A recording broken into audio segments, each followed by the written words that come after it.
Alaska, Hawaii, California, and via third-party delivery.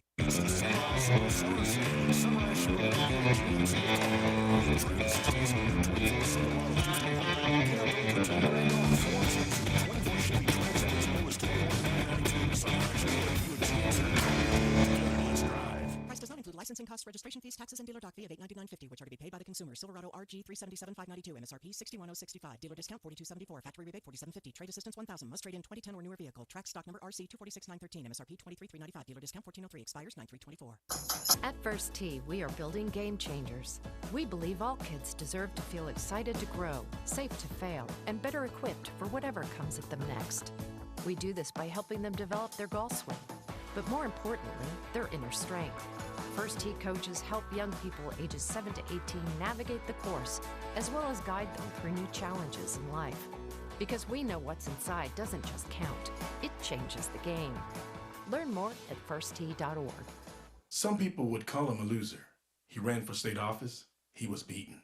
He started a business, he failed. He ran for Congress, he lost. He was nominated for vice president, he lost again. But he knew only those who never tried are the real losers. And Abraham Lincoln was no loser. Persistence. Pass it on. From the Foundation for a Better Life at Values.com. Damage caused by tornadoes is devastating and traumatic. After these storms, dishonest contractors show up, hoping to make a quick buck from your insurance claim. They'll promise anything if they can get you to sign a contract, collect your payment in advance, and ultimately do no work at all. Avoid being the victim of contractor fraud. It estimates from at least 3 contractors. Check references, and remember, if you didn't request it, reject it. To report fraud, call us at 1-800-TEL-NICB. This is a public service message from the National Insurance Crime Bureau. Did you know 22 Americans die each day waiting for organ transplants, most of them for kidneys? The good news is that MatchingDonors.com is helping to change that. MatchingDonors.com is a 501c3 nonprofit organization that links organ donors with people in desperate need of kidneys and other transplants. And now you don't need to donate a kidney to save a life. You can donate your boat, car, or real estate, with 100% of the proceeds going to help save the lives of people needing organ transplants. Visit MatchingDonors.com or call 800-385-0422. We are Sports 56, WHBQ Memphis, and W253DF Memphis, Flynn Broadcasting Stations. It's time to get up and get your day started. Morant. Oh!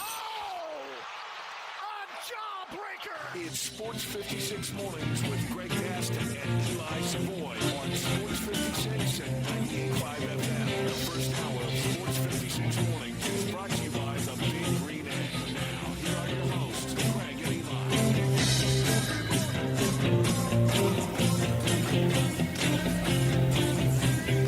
Greetings and salutations on this Monday, August 26th, 2024. We welcome you in to Sports 56 Mornings, the new week, week 1, as we get set for week 1 of the college football season. But week 0 for the limited amount of games was quite memorable. We'll talk about that on the program today. Hope you had a fantastic weekend. Greg Gaston, Eli Savoy, and Zach Boyd with you from the Family Leisure Studios. Family Leisure, where family and fun come together. The world's biggest spa sale continues at Family Leisure, 2120 Whitten Road, just north of I-40. And the first hour of the program brought to you each and every day by the Big Green Egg. Currently 70 degrees. We've got another scorcher for you. 98 is the projected high temperature today. Tonight, 71, clear skies. And then tomorrow and Wednesday, we're getting up to 100. At least that's according to the forecast, with a very minimal chance of precipitation. So get ready to sweat with the oldies, as somebody once said. Speaking of sweating, man, those Florida State fans sweating it out over the weekend. And unfortunately for them, Florida State, the 10th ranked team in the nation, the first game kicked off of the 2024 campaign. They fall to Georgia Tech, the Ramblin' Wreck, 24-21 in Dublin. We will talk about all things college football news from both on the field and off the field. Also, another school being talked about as an expansion candidate, and it's not, unfortunately, the University of Memphis. The NFL preseason games are over with. Now we wait for the start of the season, but not before the Turk makes his rounds. We got some of the moves that have already been made. Huge weekend in Major League Baseball for the Stars. Aaron Judge, Shohei Ohtani, and others. Big weekends. We will discuss that on the program today. Also, golf news as we get ready for the final event, the Tour Championship in the PGA season, the FedEx Cup on the line this week. At 8:25, Mr. College Football, Tony Barnhart will join us. He will be speaking tonight in Memphis at the Memphis Touchdown Club. We'll have Tony on at 8:25. And then at 9:05, we're scheduled to be joined by Barrett Salih. I believe he's still in Dublin. We'll see. That'll be at 9:05. We'll take your calls and texts on the Sissy's Log Cabin listener lines at 901-360-8255. That is your lineup for this first day of the work week. Eli, what's going on? Not much. Good weekend. Going to be hot. That's all right, though. Oh, you were out there we in need the some rain. elements. We need some rain. It has been a long time since we've had rain. You know, as I look at my trusty forecast, the next chance of rain is, guess what? Saturday. And what is Saturday? Opening day in Memphis, opening day in Oxford, opening day all around the country for those who did not play in week number 0. Now, it doesn't mean it's going to rain, but right now, as I look, about a 40% chance of precip on Saturday. So, yeah, we need rain. We don't necessarily need it on Saturday. No, it would be best if it didn't happen on Saturday. But, man, oh, man, it is things are dry. It's a dry world out there. The golf courses, I know the golf courses can use some rain. It is dry, but I know you played a lot of golf over the weekend. I want to thank everybody over at St. Louis Church and the men's club spoke last night along with Dave Voloshin, Eric Hasseltine. Always enjoy doing that. I know you've done that in the past as well. And judged some kosher barbecue Sunday afternoon earlier in the day. That was fun. Good job by all the cooks out there. So that was a good deal. A lot of big names that were judging, like Dave Brown. How about that? Got a chance to sit and reminisce with Dave. Boy, what a legend he is. And guys like Joe Birch and Jarvis Greer and our very own Dave Voloshin and many, many others over there. So that was a fun weekend. I enjoyed the weekend. And, of course, on Saturday, watched Florida State and Georgia Tech. Now, is Florida State done? No, they're not done. Not in a 12-team playoff, but they're behind the 8 ball. Also, I hated to see that Florida State lost because I did not want them to have a blemish when Memphis played them. Either way, if Memphis can go down to Tallahassee and win, it's a big win. It's a great win. But it loses a little of the luster because Florida State lost, and now people are already counting Florida State out. They have to be much better at a couple of things. One, the line of scrimmage, where Georgia Tech just blew them off the line, surprisingly. And number 2, DJ Uiagalelei, he may just be who he is. At times really good, at other times mediocre. But Florida State losing that game, not great for Memphis. And then later in the day, in the FCS, it was North Alabama, the Tigers' first opponent this Saturday, getting bludgeoned by SEMO in Cape Girardeau, 37-15.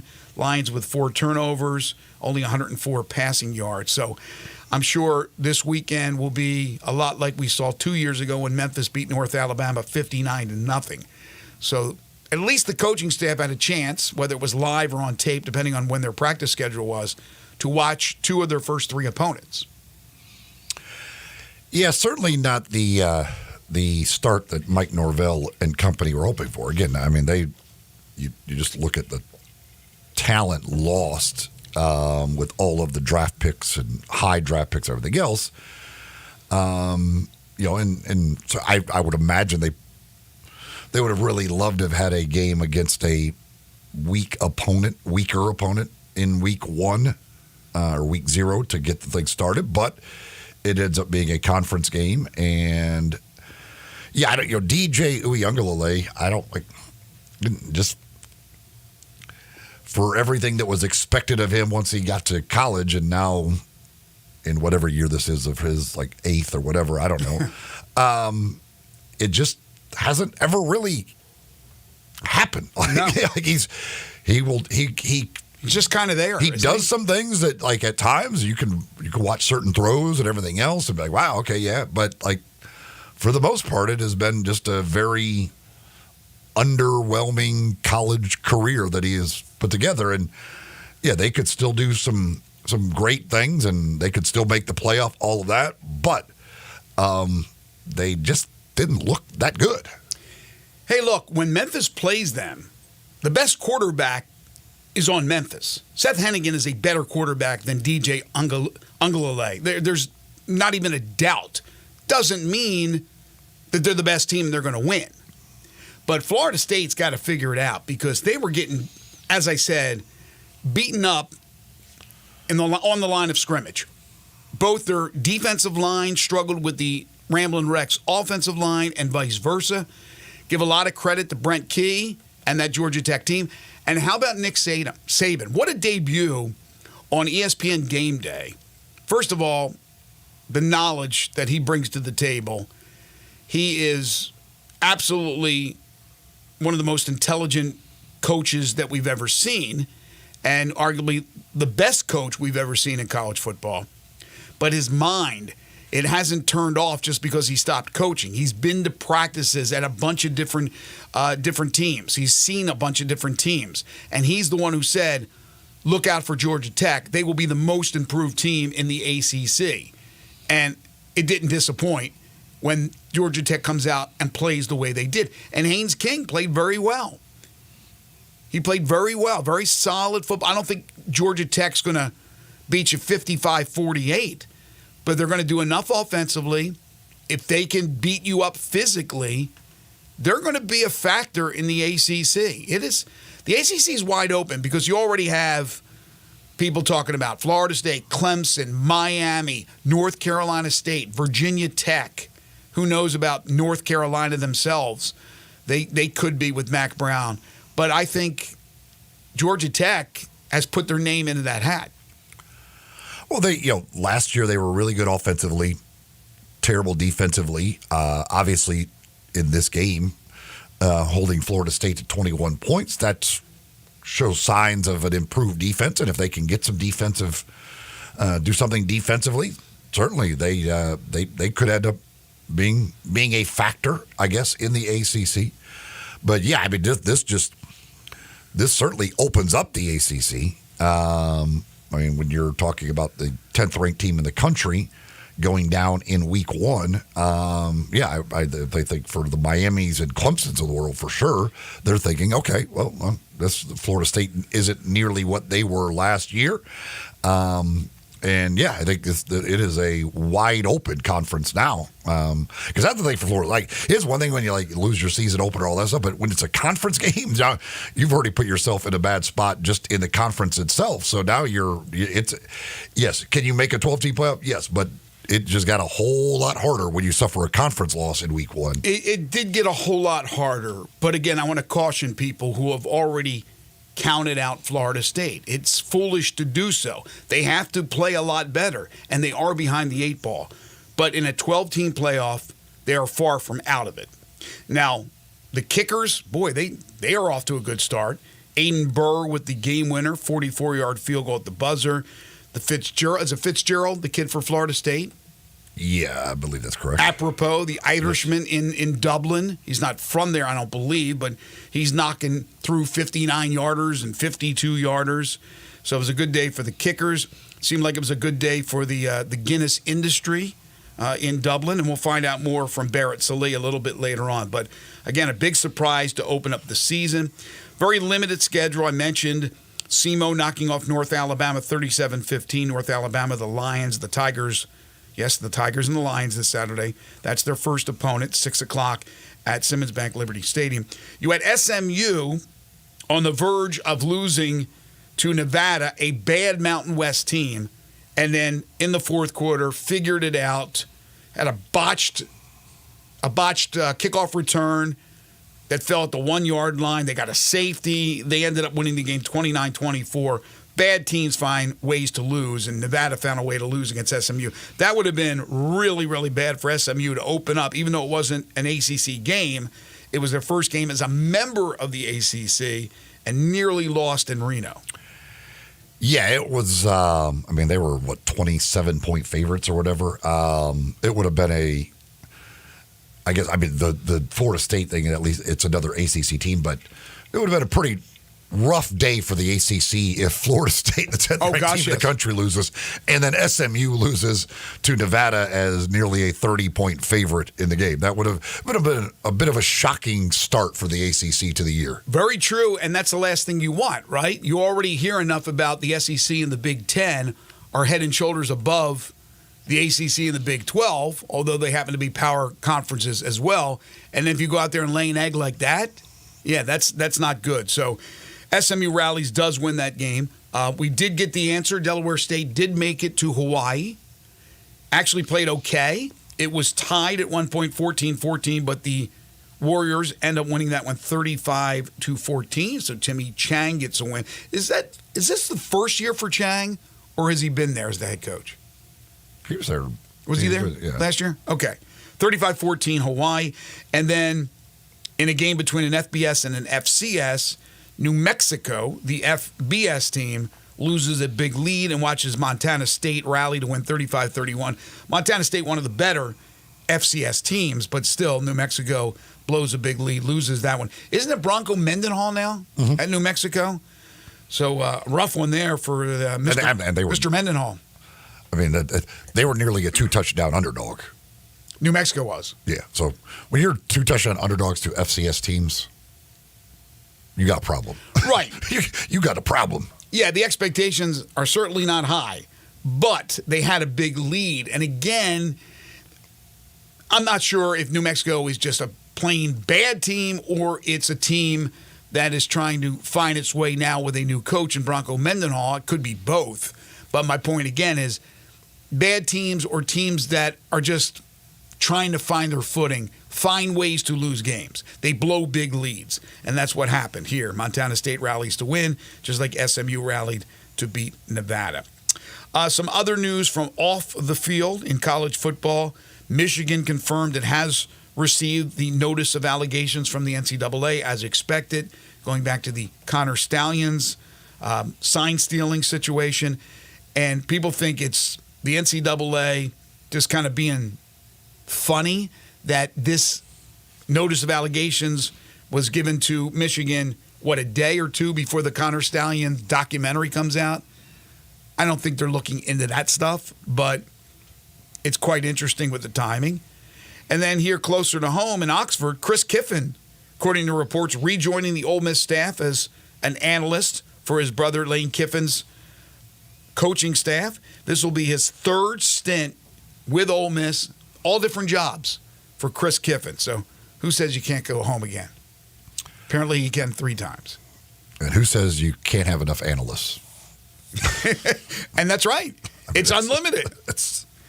And they can be on the field. They can be coaching during games. It's a whole different ballgame. So these staffs now, man, it's just, goodness gracious. I don't know how many people you can I don't know how many people you can possibly need to coach a football team or a basketball team or whatever. It's just an endless supply of coaches for these staffs anymore. How many analysts in the last 5 years have become head coaches?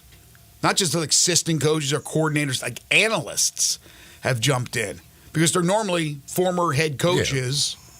Well, I mean, not the situation with Kiffin here. Nick Saban was Kiffin ever a head coach? Chris Kiffin? No, I don't think so. Yeah, but others have, and they've been analysts and they've gotten head coaching gigs. Yeah, I mean, at Alabama, Nick Saban was like, that's what he did. He went and got head coaches who were out of jobs for whatever reason, made them analysts, and then some went onto the staff, his staff, and then on from there, or just went and got head coaching jobs. Was Lane Kiffin an analyst or an assistant? I don't think he was ever an analyst. Sarkisian was an analyst. Bill O'Brien was an analyst. Dayball? Or was Dayball an assistant? Butch Jones was. Mm-hmm. I don't remember who was all. Can't remember who all took the analyst route, but I know. But Sarkisian did, and I think Bill O'Brien was that at first, but maybe not. I can't remember for sure. I thought he was too. Bill. I know O'Brien. Butch Jones was. Yeah, so it's not just at Alabama, but Nick Saban made it pretty chic to join as an analyst and then end up these guys, not most of them, but a lot of them, getting jobs as head coaches. Okay, if you want to hit us up on college football, 360-8255. Again, very limited schedule for week 0, but now it's all about starting the college football season in earnest this week with some big games to kick off the season, some other not so big, but I think for every program out there, there is optimism, and there are more fan bases that are going to be dialed in when you have a 12-team playoff. It's 3 times the fun from what we've had in the past. So certainly looking forward to that. As I mentioned on Friday, kind of the schedule now that we move into football, Coach Ryan Silverfield will join us on Thursdays at 8:05 when the Tigers play on Saturday, which is most of the time. We'll have the Tiger Football Report as well. We kicked off another year with Jerry Palm on Wednesday of last week, so he'll join us every Wednesday. Every Tuesday, we'll alternate between Connor O'Gara and Blake Topmeyer. Barrett Salee, who will join us today at 9:05, he'll be on with us every Monday. On and on and on with great guests lined up for you for not only college football, but the NFL as well. We'll talk some NFL in just a little bit as well. Again, if you want to hit us up, you can do so right after our first time out on the Sissy's Log Cabin listener lines at 901-360-8255. I did want to mention something that's completely away from the game of college football and really away from sports for the most part, even though it's a show about sports. Did you see the news about Ted Lasso? I did not. Are you a fan, by the way, of Ted Lasso? Mm-hmm. Okay. It's coming back. It's returning for a 4th year, possibly even a 5th year. So it's coming back to Apple TV. And I love how the announcement came out and said that Jason Sudeikis is expected to reprise his role as Ted Lasso. Let me tell you something. If you don't have Jason Sudeikis on board, if you don't have freaking Ted Lasso, you don't have a show called Ted Lasso. You're not doing a show without Ted Lasso. So is he expected? No, he is part of it because they wouldn't even have put that out if Jason Sudeikis wasn't signed up. So I don't know. I like the way it ended, but I'm fired up. It was a great show, and it will return. Ted Lasso again to Apple Plus or whatever it is called. So I'm looking forward to that. Not sure exactly, when they'll start filming, when they'll start taping, and then when it'll start to air. All-Star Chevrolet in Olive Branch, Mississippi. Right now, they have the end of summer sale going on. This is a great opportunity to save thousands on a new or pre-owned vehicle, whether it be those new Silverados, and they have plenty in stock, where you can save up to 12% off. That's thousands of dollars off when you get 12%. That's a whopping number. They got Tahoes, those beautiful Tahoes, which are great for big families. Check this out. Law enforcement, all first responders, healthcare workers, teachers, military, college students, and graduates. How about sportscasters? You get an extra $500 bonus when you purchase a vehicle from All-Star Chevrolet in Olive Branch. And if you're looking for pre-owned, they have a lot to choose from, a lot of variety, including a lot of trucks, Ram trucks and Silverados, Broncos, 4Runners. They have all types of cars like the Aldis and the Hyundai Palisades. They even have one sweet Corvette Stingray. So check them out. See what you like. Test drive 2 or 3 of them today. And then when you bring your car for a trade-in, sell it, you're going to save, you're going to make a lot of money because right now they're giving you a huge check. It is the best time of the year to get a vehicle. So don't miss All-Star Chevy's end of summer sale. It's going on right now in Olive Branch at All-Star Chevrolet. You can also check out these fine vehicles online at allstarautogroup.com. We are just underway on a Monday. This is Sports 56 Mornings with Greg and Eli on Real Sports Talk, Sports 56 and 98.5 FM. Join the voice of the Tigers, Dave Woloshin, for Wolo and Friends. Weekday mornings from 10 to 11 here on Sports 56 and 98.5 FM. Hi, I'm Chandler Martin, linebacker from the University of Memphis Football. Southern Security, your home team credit union, voted best credit union in the Mid-South for 6 consecutive years. Southern Security offers the latest in technology with our personal teller machines, our PTMs allow you to speak in real time with the Southern Security team member through two-way live video. The experience and service you trust and know, delivered at your convenience. To locate a PTM near you, visit us online at southernsecurity.org or call 901-452-7900. Southern Security is a proud supporter of University of Memphis Athletics, federally insured by the NCUA. College football's officially back. Don't miss any of the action. Jump in at DraftKings Sportsbook. It's a full slate of games for week 1, and for all the newbies getting into the college spirit, here's something extra special. New DraftKings customers bet $5 to get $200 in bonus bets instantly. Download the DraftKings Sportsbook app now. The code is HERD, H-E-R-D. That's code HERD for new customers to get $200 in bonus bets when you bet just $5. Only on DraftKings. The crown is yours. Gambling problem? Call 1-800-GAMBLER. In New York, call 877-8-HOPE-NY or text HOPE-NY 467-369. In Connecticut, help is available for problem gambling. Call 888-789-7777 or visit ccpg.org. Please play responsibly. On behalf of Boot Hill Casino and Resort in Kansas, 21 plus age and eligibility varies by jurisdiction, void in Ontario. Bonus bets expire 168 hours after issuance. For additional terms and responsible gaming resources, see dkng.co/ftball. Wake up. Breakfast. And Nature Made vitamins. Whatever your morning sounds like, Nature Made fits right in. Whether you're looking for vitamin C or a multivitamin to get key nutrients, we've got you covered. Now that's a good morning. We take care of you so you can take on your day. Start your day with Nature Made, the #1 pharmacist-recommended vitamin and supplement brand. Based on a survey of pharmacists who recommend branded vitamins and supplements. Drive like a pro and support a great cause during the sales drive at Landers Ford in Collierville, Landers Ford South in South Haven, and Landers Ford North in Covington. We've provided over 100 new Fords to be driven by the pros at the FedEx St. Jude Championship. Now they're all being sold with demo prices. That's right. Over 100 new Fords driven by the pros are being sold with demo pricing below market value. A portion of the proceeds go directly to the St. Jude's Children's Research Hospital. This is a once-a-year opportunity to trade up and drive like a pro while supporting a great cause. Visit LandersMemphis.com.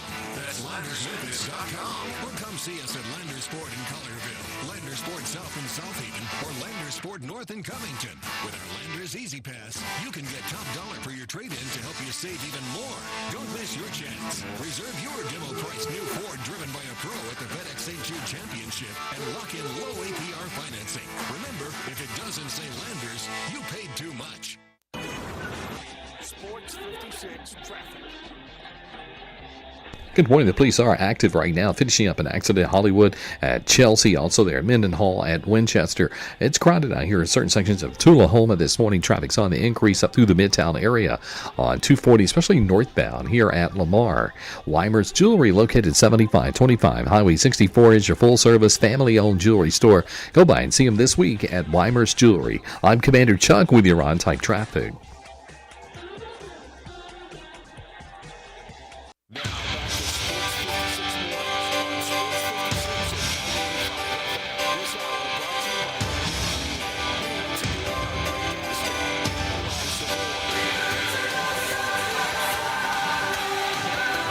Welcome back, everyone. 7:26 is the time. We'll go over the spreads in just a few moments for week 1 of the college football season. I can tell you this, though.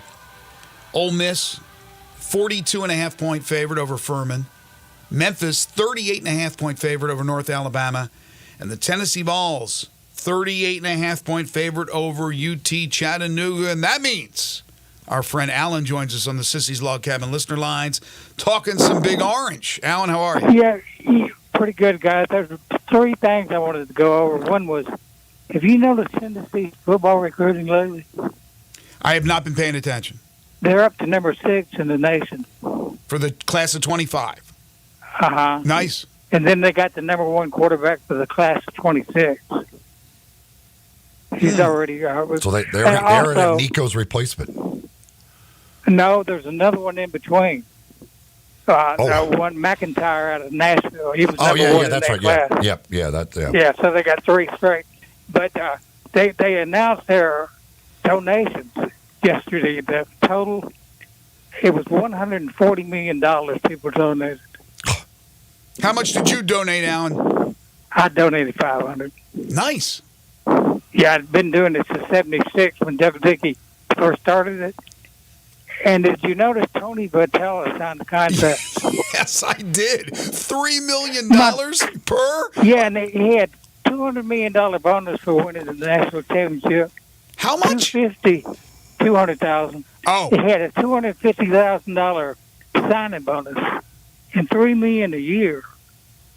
He's a rock star. Life's pretty good for Tony Vitello right now My in Knoxville. God, that's baseball. I know. Hey, look, money's rolling down the mountain up there in Knoxville. It's crazy. When you got $140 million donations, you can do that for baseball coaches. And they sold out football, basketball, baseball, and softball. Football is sold out?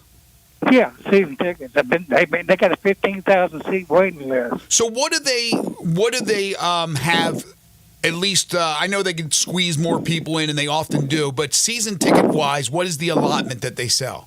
I think it's 72,000. 72,000. We obviously know they have a lot more in the stadium than that. That's you fantastic. Give Alabama 15,000 when they come. Sure, you got to give the students. Right. You got to give the opposing team And tickets. the single tickets too. Yeah, that's We'll great. have some of those available. So it's a good time to be involved. It is, Alan. Thank you, my friend. Good luck this season. Yeah, you take it easy as well. Look, we're making our predictions on Wednesday.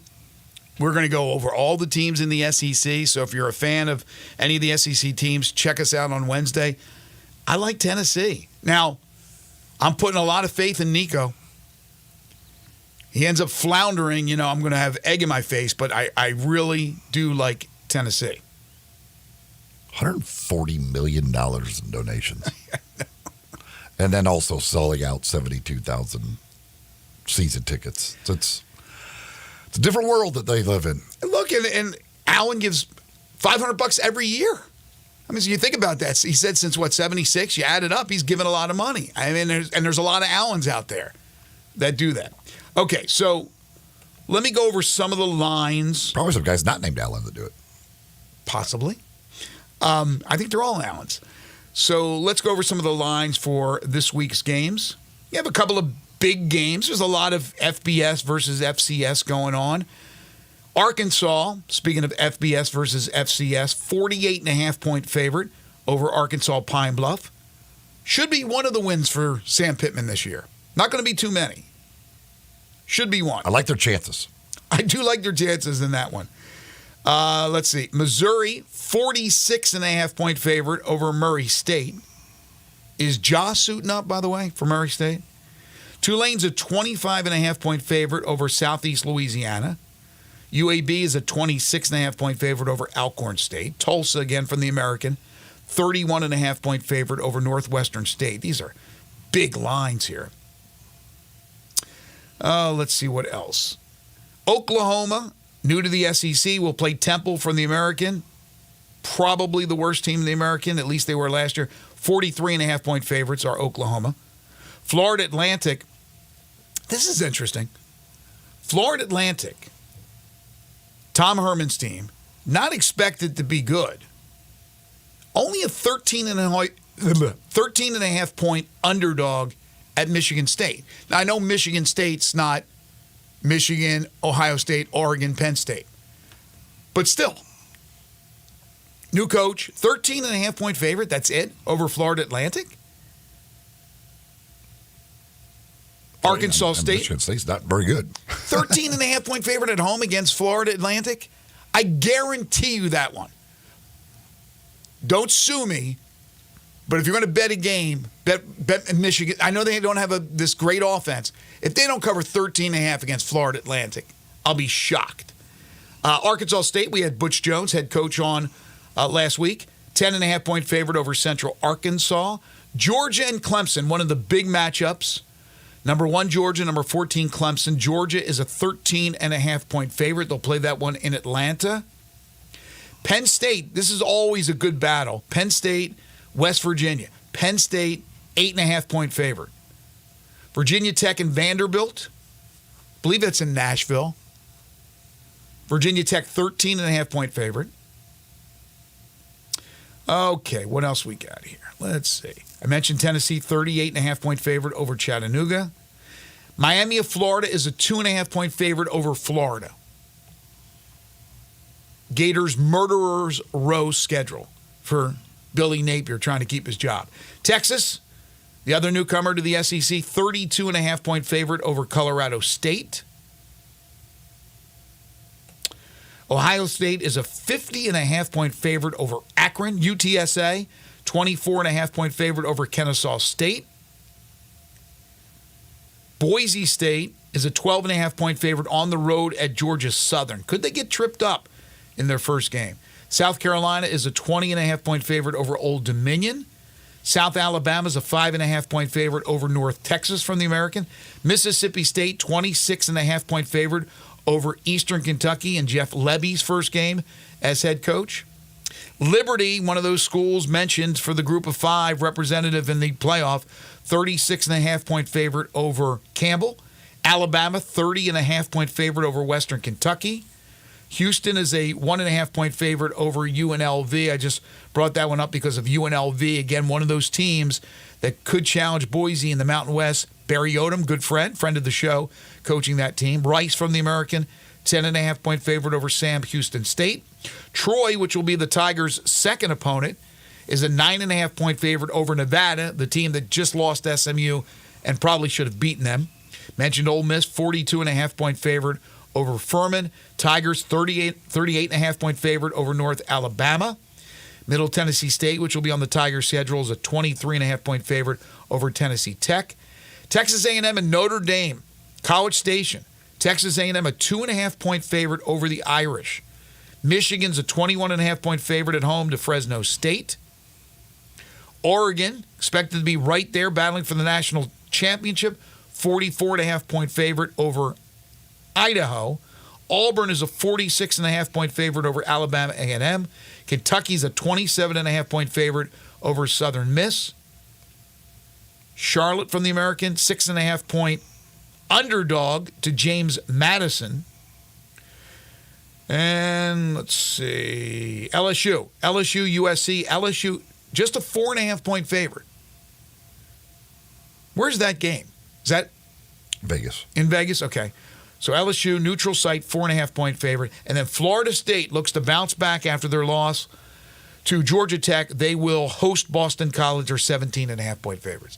Anything jump out at you other than a lot of big lines?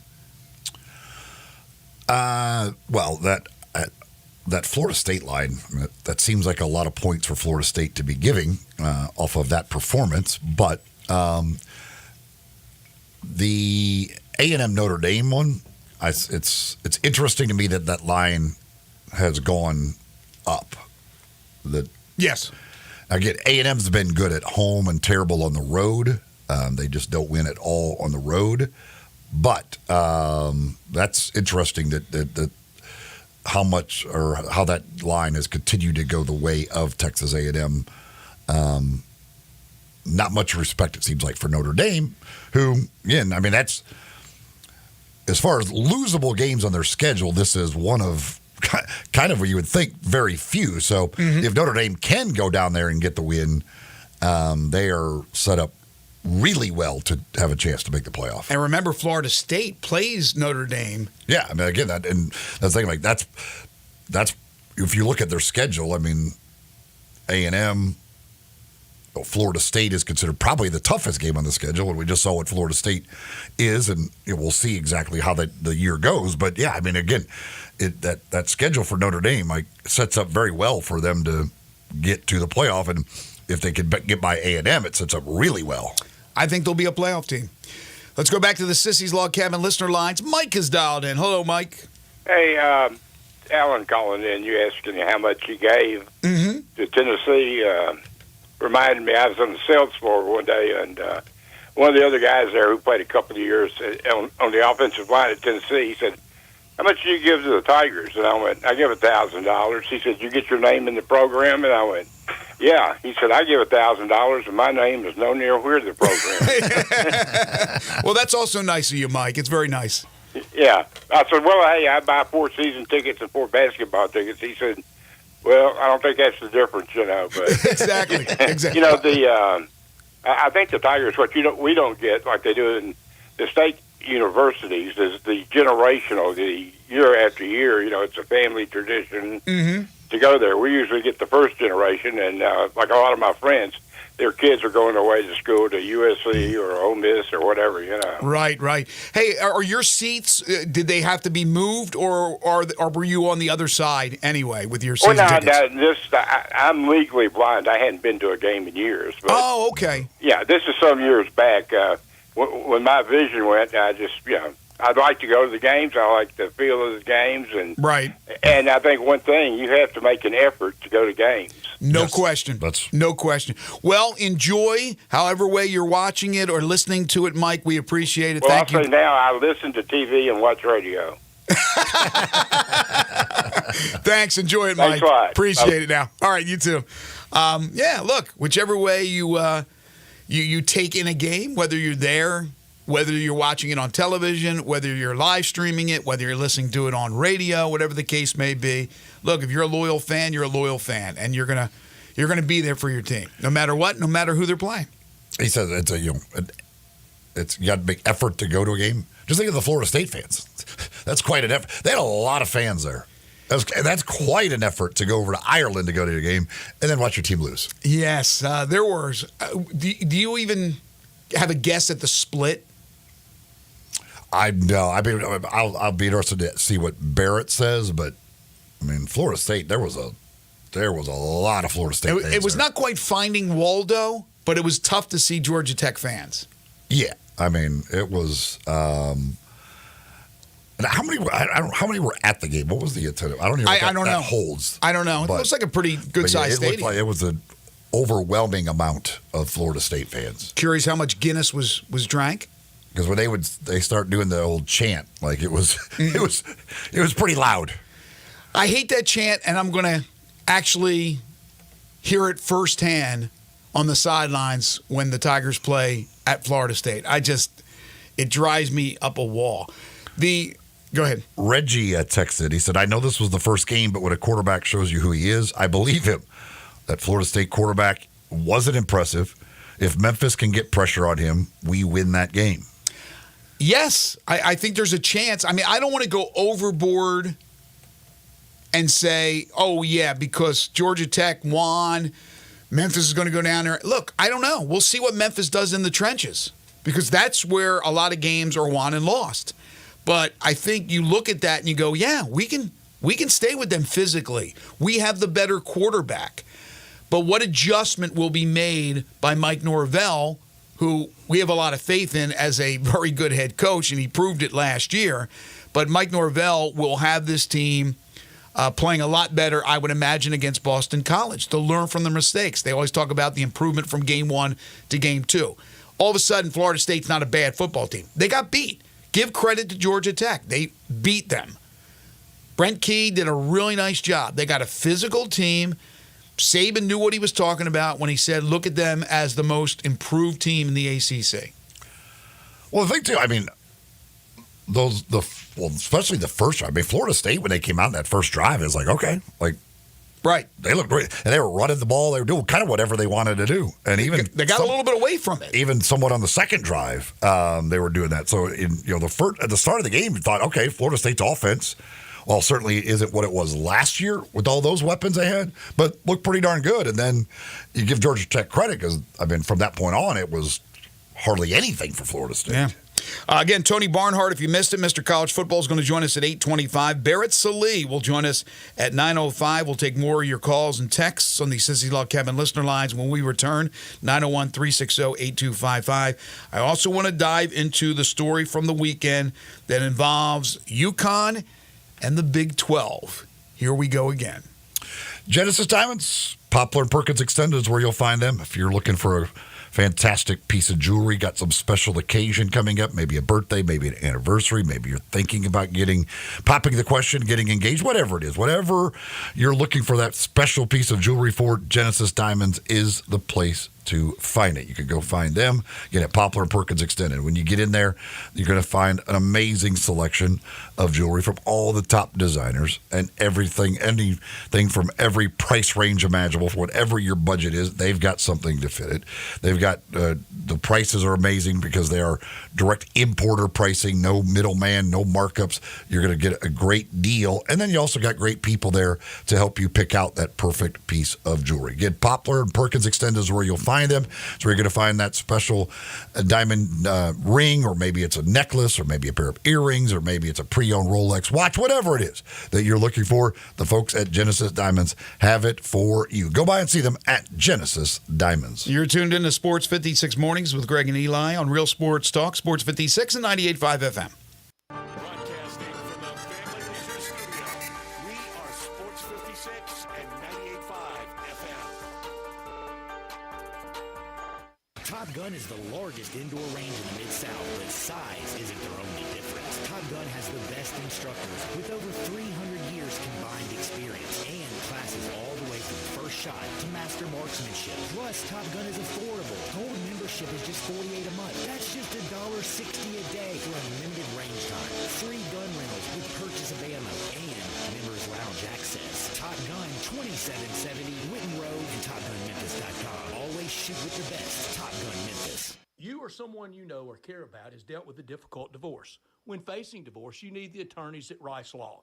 Nick and Larry Rice lead the firm with 3 generations and 7 decades of experience. Located in Memphis, serving the entire state of Tennessee and North Mississippi. Rice Law is who you need to call. Simple or difficult divorce, they know how to handle it. Call Rice Law at 901-526-6701, or for more information, visit them at aboutdivorce.com. That's aboutdivorce.com.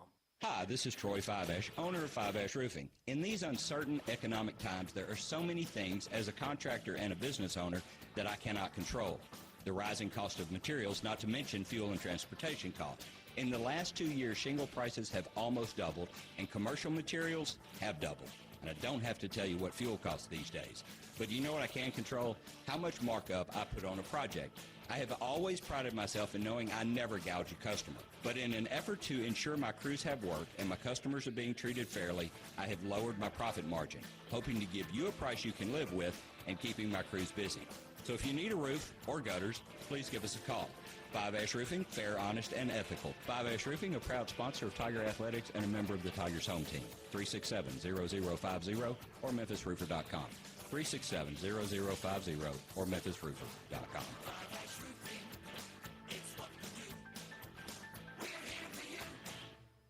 There are jewelry stores, and then there's Genesis Diamonds, the cutting-edge industry leader, the pioneer. Hey, it's Eric Hasseltine, and it's no secret that jewelry stores across America watch what Genesis is doing. Genesis was the first to offer a free lifetime warranty, the first to offer a 120% diamond upgrade guarantee, the first to offer aggressive long-term, zero-interest financing. And Genesis is always on the cutting edge of design and fashion. The styles other jewelers say are new and exciting. New and exciting for Genesis 3 or 4 years ago. Genesis has the fashion-forward brands other stores aren't even allowed to carry. It's no wonder you see jewelers from other stores going to Genesis to see what they're all about. For selection, quality, service, warranties, and guarantees, Genesis leads, others follow. So for diamonds, engagement rings, exclusive designer jewelry for any occasion, and luxury brand Alexis, don't compromise. Get to the jewelry that sets the industry standards year after year. Get to Genesis Diamonds on Poplar and Perkins Extended.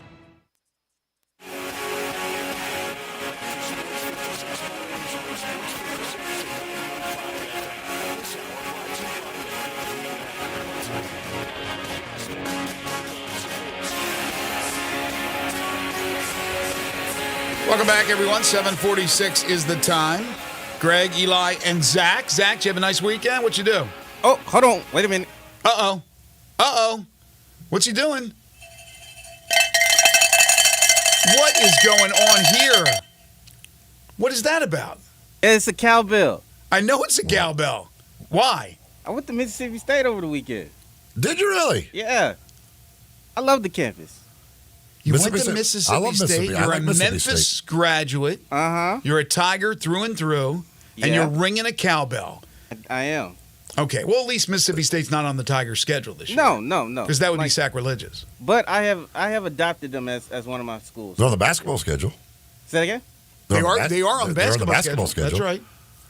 But we haven't got to that point yet. So we're still. You got to put away the cowbell for that. Is that your cowbell? This is my cowbell. You purchased it down there? Yes. Wow, look at you. I did, and I'm going to get it decorated here. Why do you like Mississippi State? I just like the campus. It's so wide open. It is wide open. It's so nice. It kind of put me at ease when I stepped in. Like my girlfriend, we was driving on campus, I think at night one time, and I just saw was it I forgot the name of the football stadium there. Davis Wade. Yeah.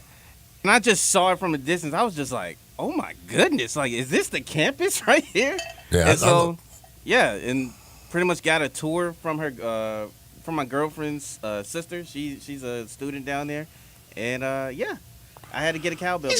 I just noticed the Mississippi State cap. I hadn't even noticed that till now. He's all Mississippi State. Look at you. He's all in on Mississippi State. I'm all in on maroon and white. I don't know what the football season's going to look like, but hey. It's going to be rough. So you've never been to a football game there? No. Yeah, you'll learn to hate cowbells if you go.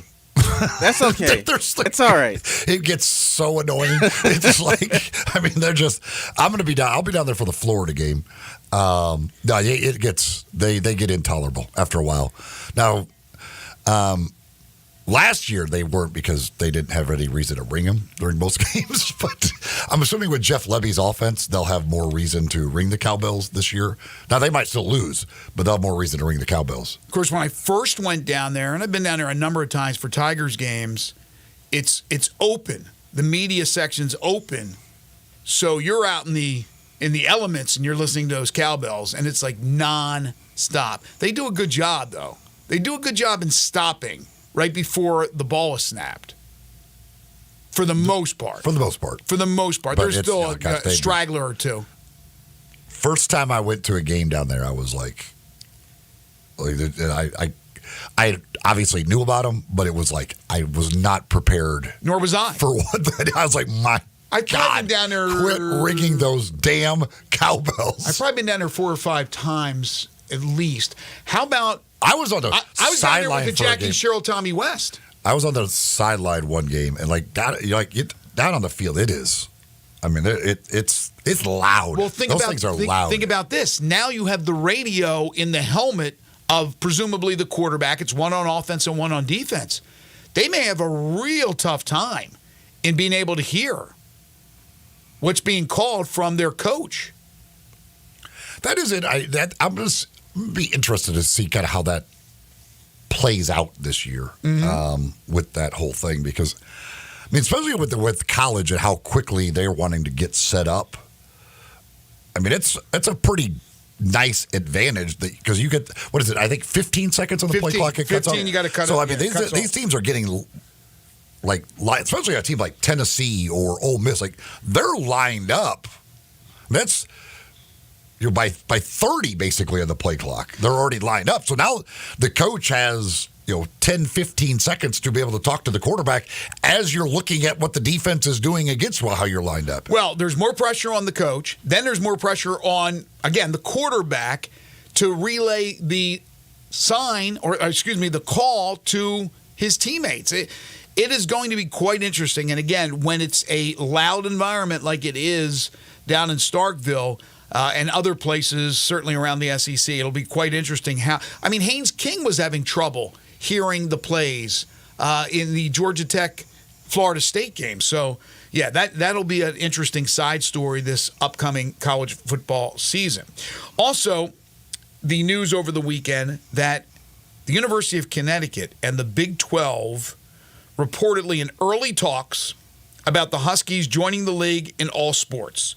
Now, no vote was taken, no vote on the horizon. In fact, they say there could be some pushback from some of the members.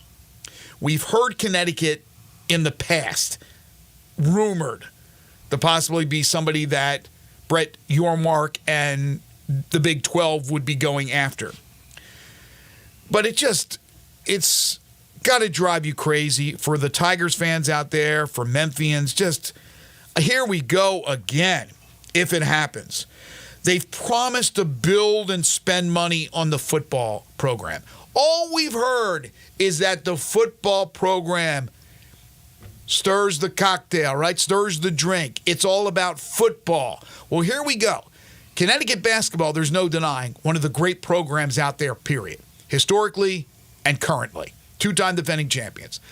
But it's usually not a basketball team that helps you go from Big East and independent football to the Big 12 and a power conference.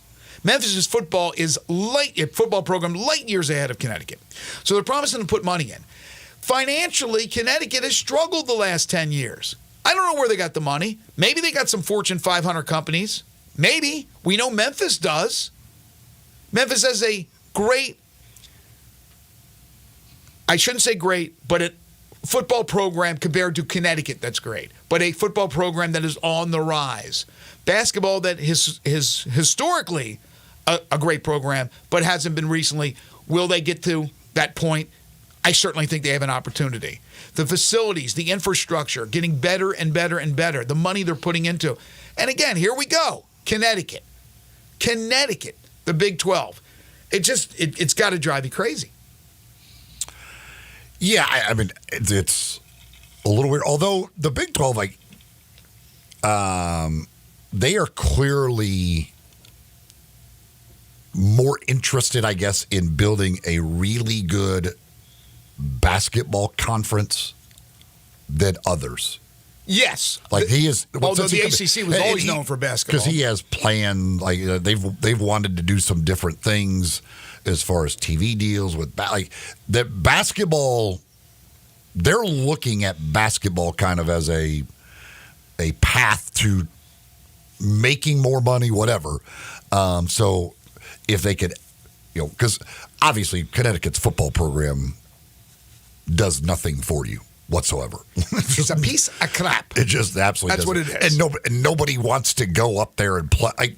That part of you're going to get some, the members that there might be some blowback because they're like, what? Right. We don't want to go to Stores, Connecticut.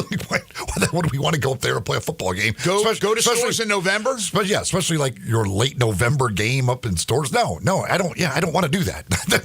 Nobody in the world wants to do that. But he is. Your Mark has made it clear, that basketball. There was the conversations about Gonzaga.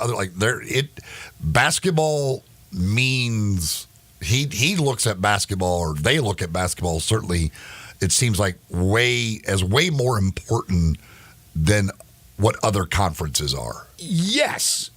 With that said, financially, they're unstable. Not like Memphis is hemorrhaging money, but the Tigers are in a much better situation financially, plus NIL with FedEx. Basketball, it's not like this is a fly-by-the-night program. Memphis historically is one of the top 30 programs of all time. Then you couple in what football has done in the last decade, it's head and shoulders above UConn. I don't know Storrs/Hartford. I've been in that area maybe one time in my life. I don't know. I don't know if they have the Fortune 500 companies, and we have several here in Memphis. I still think when it comes down to it, Connecticut, more than likely, again, I don't know, probably a lily white state. I still think there's prejudice against us. I still believe that the perception, and they believe the perception is reality because you hear the stories about the crime, about the poverty, and that we are, and that's why Memphis is never truly, in my opinion, solidly in the mix. Yeah, we throw out the name and you hear the name, and then all of a sudden, they're not in there. They're not being talked about. They're not being considered. I think there's prejudice against this city. I think there always has been, especially from the Big 12. And I don't know what will happen in the future, but I wouldn't count my chickens that Memphis will ever get to that point, no matter how much they are doing to make the product better, to make the situation better, doing their due diligence, putting the money into the program. Hopefully it doesn't fall on deaf ears, but I always think that there's some underlying reason why Memphis does not get considered. Again, football, it's all about football. It's all about football. Oh, UConn? Really? Really? So that's where you're going with this? So anyway, that happened over the weekend. Doesn't mean Connecticut's automatically going to the Big 12. Like I said, there could be pushback according to reports, but we'll see in due time. This time of our program brought to you by the Big Green Egg. It's the best grill there is, and it's the last grill you'll ever need to buy. You got the lifetime warranty on the Big Green Egg. You can go to biggreenegg.com to get all the details, everything you need to know about the Big Green Egg. You can find on the website, or you can check it out in person, see them in person, see all the different sizes, see all the accessories, everything else. If you go to the Ace Hardware stores here around town, you go to Hamilton Fireplace, they carry the Big Green Egg. It's when it comes to grilling, there's just nothing like it whatsoever. It absolutely makes it so easy to do whatever it is you need to do, from smoking something for hours upon hours, or firing it up to 750 degrees to sear a steak, or heck, baking a pizza or baking a cake, whatever it is you need to do. The Big Green Egg makes it easy for you to do it. BigGreenEgg.com is the website, or check them out here around town at the Ace Hardware stores or at Hamilton Fireplace, the Big Green Egg. All right, when we come back, we'll open up hour 2, a little bit more on college football, and then a lot more when Mr. College Football, Tony Barnhart, joins us at 8:25. But I want to talk a little bit about Coach Prime and the situation with the media in Boulder. Then we'll get into the NFL. The games are done as far as preseason is concerned, but cuts to be made, and there will be many made in the next couple of days. Some already over the weekend were announced. We'll talk about that. A little bit later on, we'll get into the big Major League Baseball weekend that was, including huge weekends for Aaron Judge and Shohei Ohtani. You're tuned in to Sports 56 Mornings with Greg and Eli on Real Sports Talk, Sports 56 and 98.5 FM.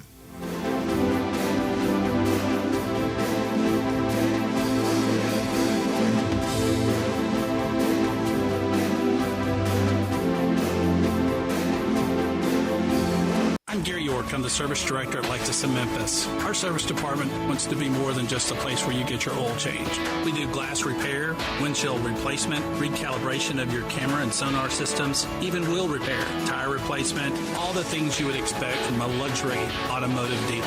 Please check out our website. You can schedule your appointment, check out our specials, hours of operation, or if you'd like to do it in person, please reach out to one of our associates at 901-271-5199.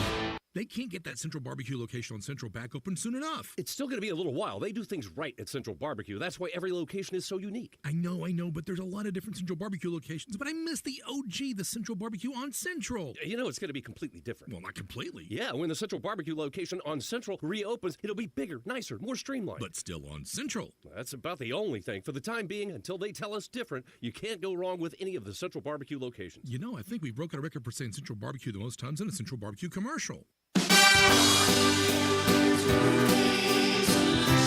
Chris Price here for Brian Elder Roofing. For nearly 2 decades, we've installed some of the best roof systems across the Mid-South. To the tens of thousands of clients we've served, we are honored. So many of you call our team at Brian Elder Roofing your roofers. Our team is dedicated to serving you and keeping your family safe, dry, and mold-free. The recent hailstorms have caused massive damage, and many of these will go unnoticed for years, even though the golf ball-sized hail we just experienced in the Mid-South compromises even the best-built roof system. Whether we find damage or not, your photos are securely stored for future reference. Call Brian Elder Roofing today for a total evaluation of your entire roof system free. We will not try to sell you a roof if all you need is a repair. Call me at 901-867-0303. That's 901-867-0303. Or visit us online at brianelderroofing.com.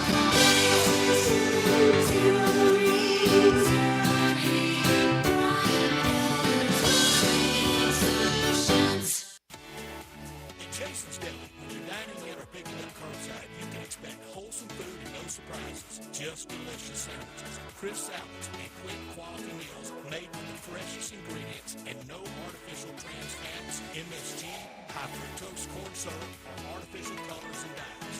Around here, a lot of thought goes into what we put into our food and what we take out of it. Because you're not just taking the bite, you're getting a taste of who we are.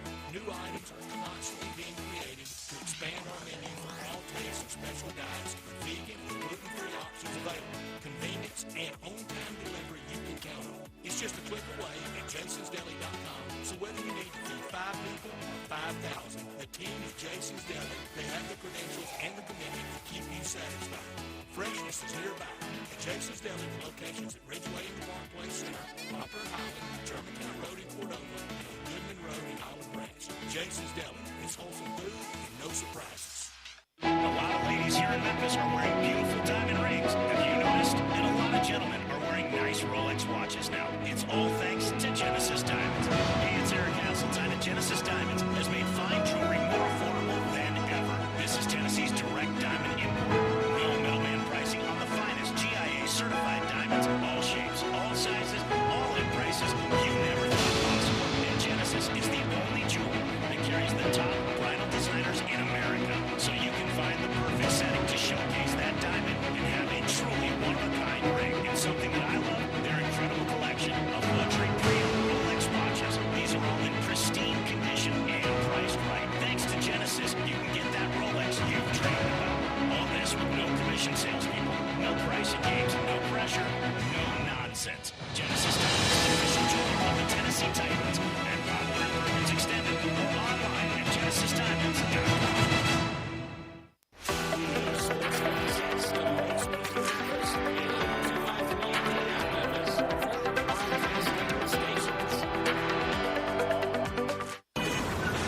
Sports 56 traffic. Good morning. It's starting to get a little bit busier in the last few minutes on 240, especially here around Mill Branch in both directions. Still looks good coming up to South Haven on 55 northbound as you work your way up from DeSoto County, arriving here in the Midtown area. That's gotten a little bit heavier in the last few minutes on 240 north, especially here at Lamar. Weimer's Jewelry, 7525 Highway 64. They want you to know they are your full-service, family-owned jewelry store right here in Memphis. I'm Commander Chuck with your on-time traffic.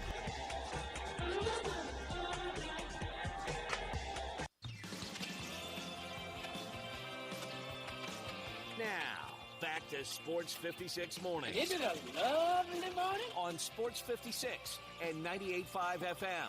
This hour brought to you by James Gaddis Jewelers. Here once again, Greg Gaston and Eli Savoy.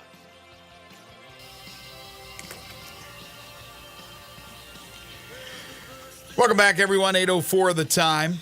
Hour 2 here on Sports 56 Mornings, the Monday, August 26th, 2024 edition. Greg Gaston, Eli Savoy, and Zach Boyd with you from the Family Leisure Studios. Family Leisure, their world's biggest spa sale, continues.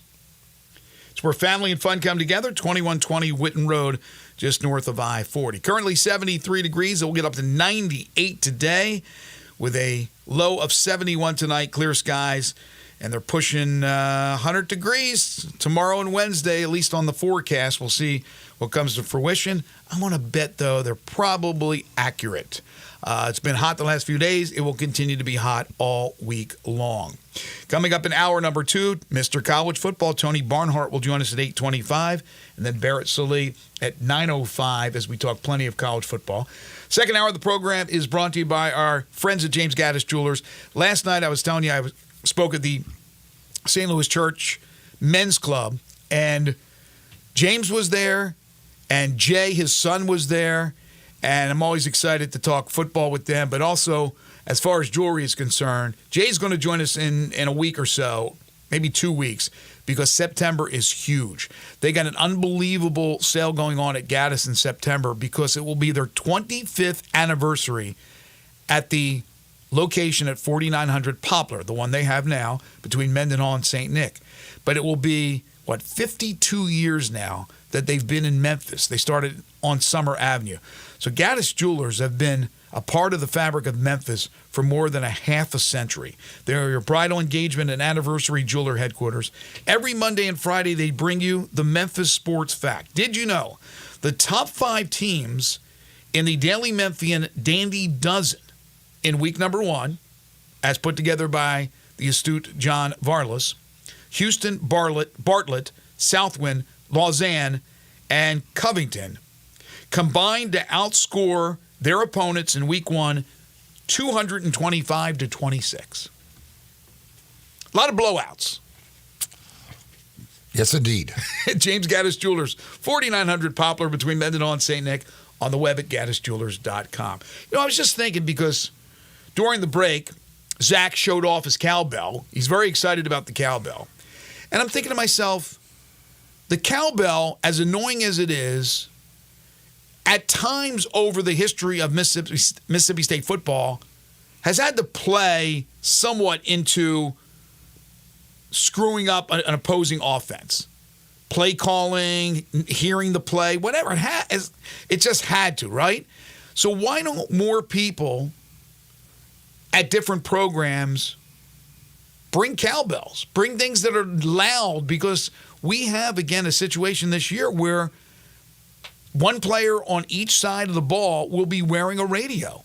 Make it tough for them to hear the play that's being called to them or called in, and then thusly having a tough time relaying the message to the teammates. Why don't other programs use a cowbell or use something that, other than the piped-in PA music? Well, do they have a monopoly on it? Fans making noise. I mean, copyright?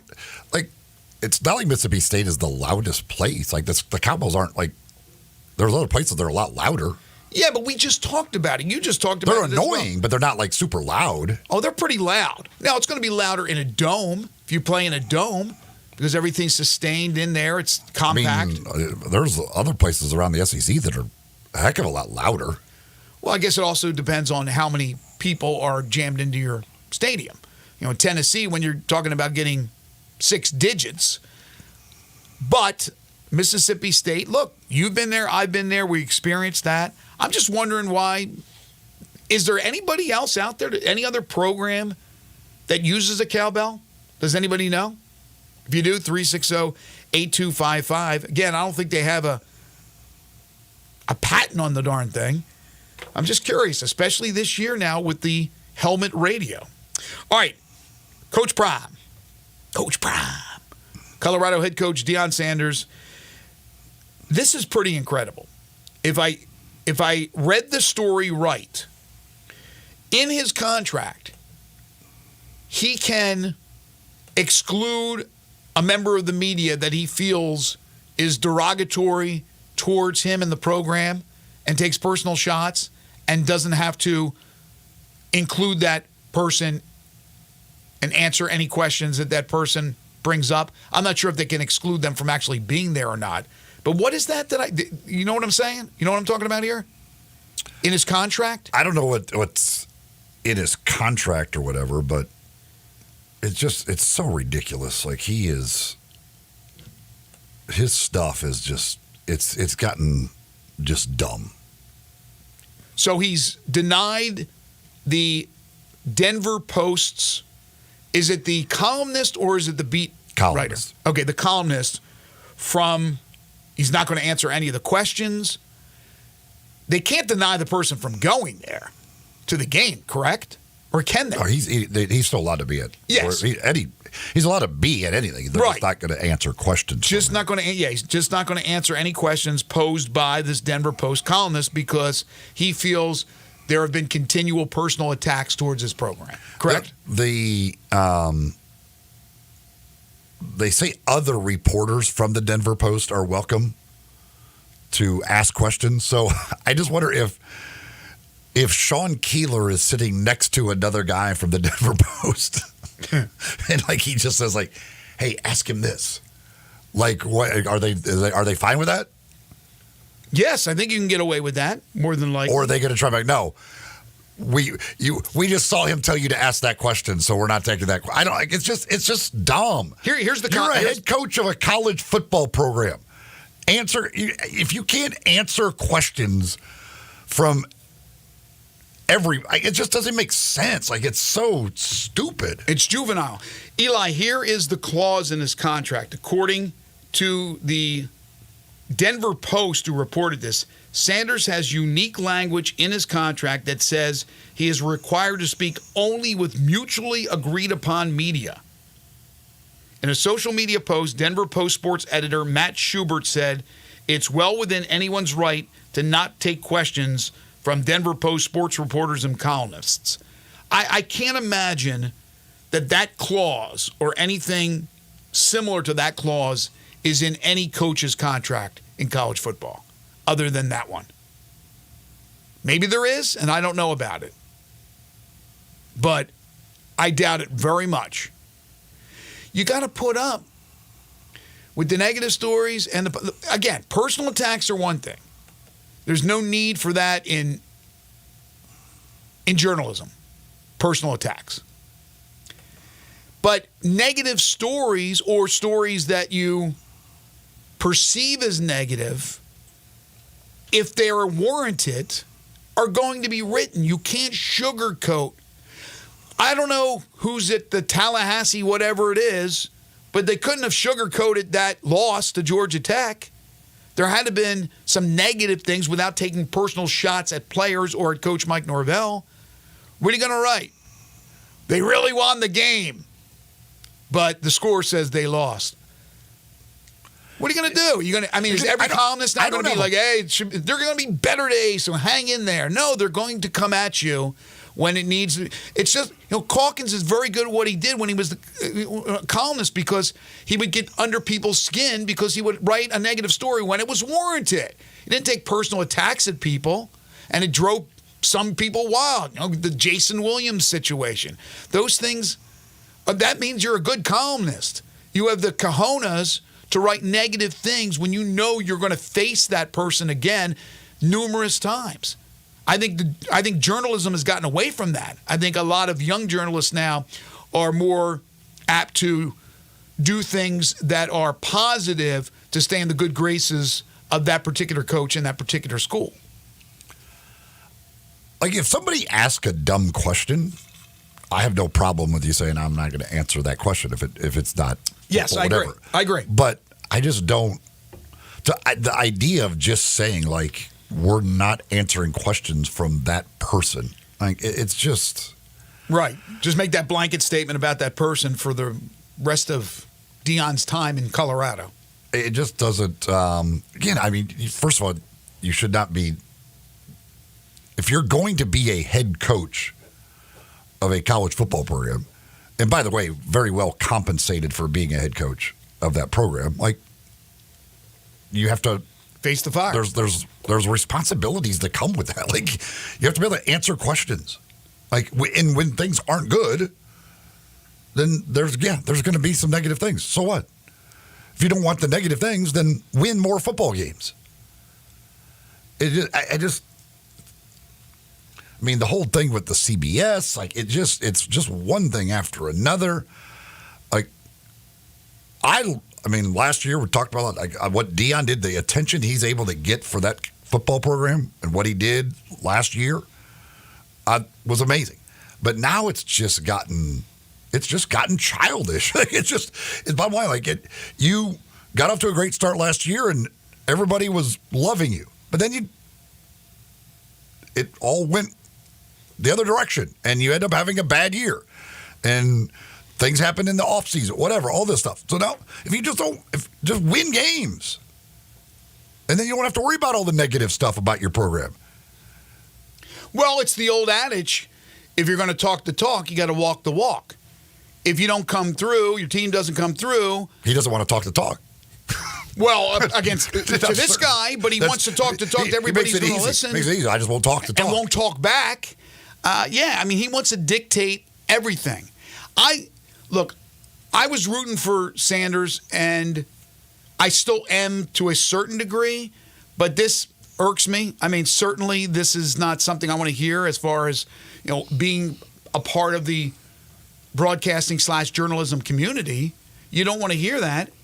There's what we call freedom of speech, but I guess, again, according to his contract, he has the right to do this, which I think is absolutely ridiculous. And again, the attention that program is getting for a team that won 4 games, was it last year?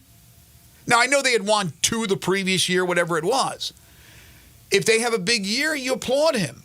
But if they're going to turn around and have another season where they can't get to 6, stop it. Stop giving him all the attention. It's not worth it. David texted in, says there's been an attack because this program is a dumpster fire and a joke. Matt says it makes him look weak and thin-skinned. Yes, it does.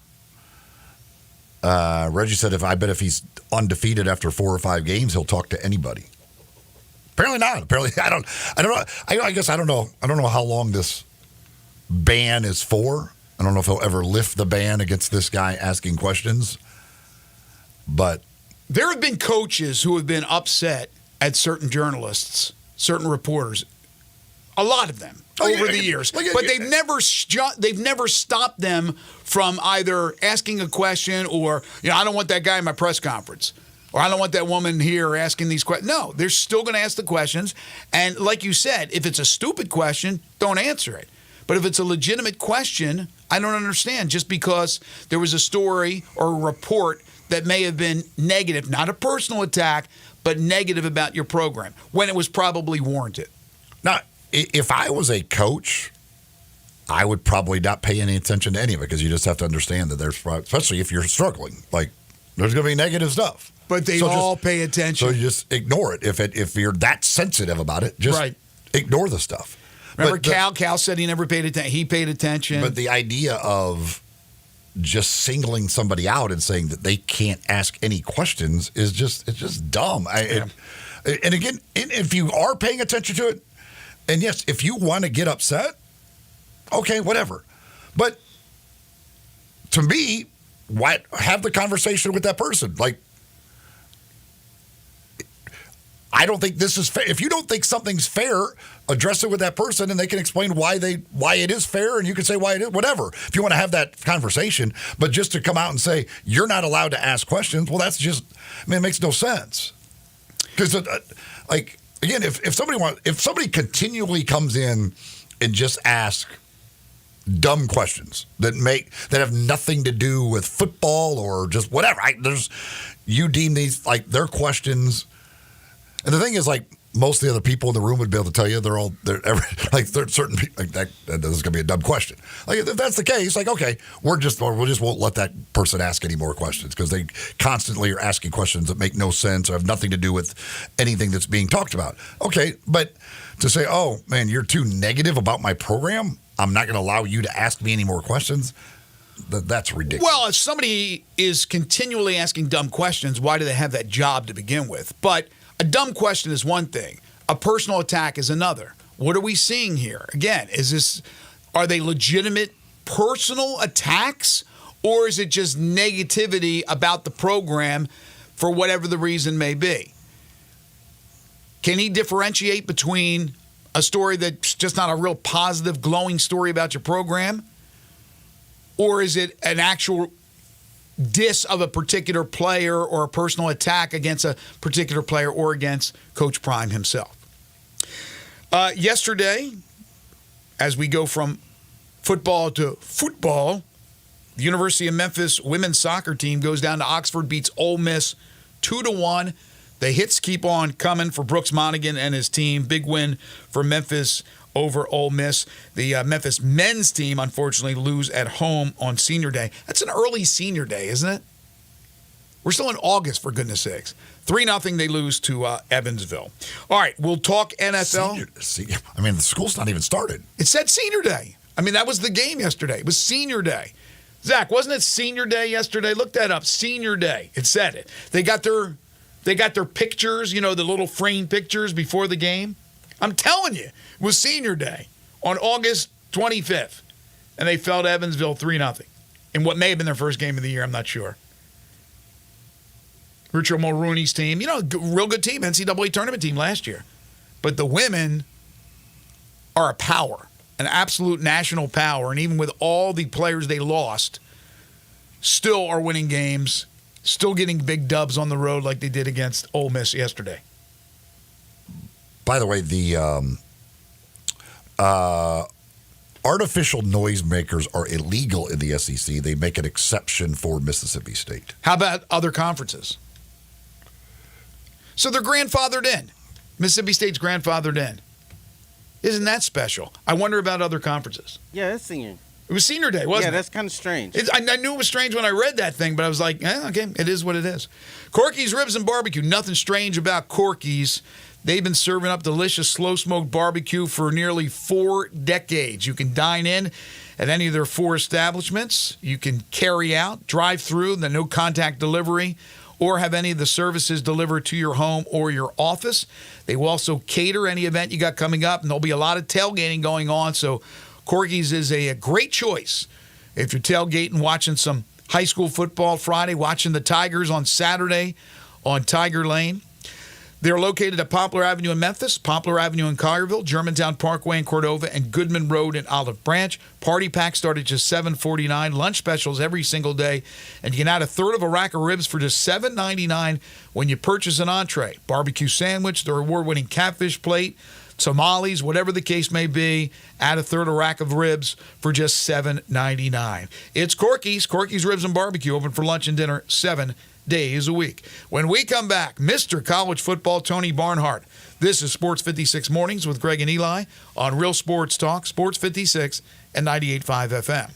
Broadcasting from the Family Leisure Studio, we are Sports 56 and 98.5 FM. For retro cruiser styling packed with modern innovations, riders of all skill levels choose a Honda Rebel. Incredible motorcycles with a stripped-down style and a full package of features. Both the 300 and the 500 offer compact power inside a lightweight frame. Combined with a low slim seat, the Rebel is easy to start on. And with new colors for this year, they are impossible to ignore. Go to DeSoto Honda to check out the 2023 Honda Rebels. Cruisers with premium style and performance to enjoy every second. Use the street as a racetrack with the law with your own driving. Family Leisure is having the world's biggest spa set.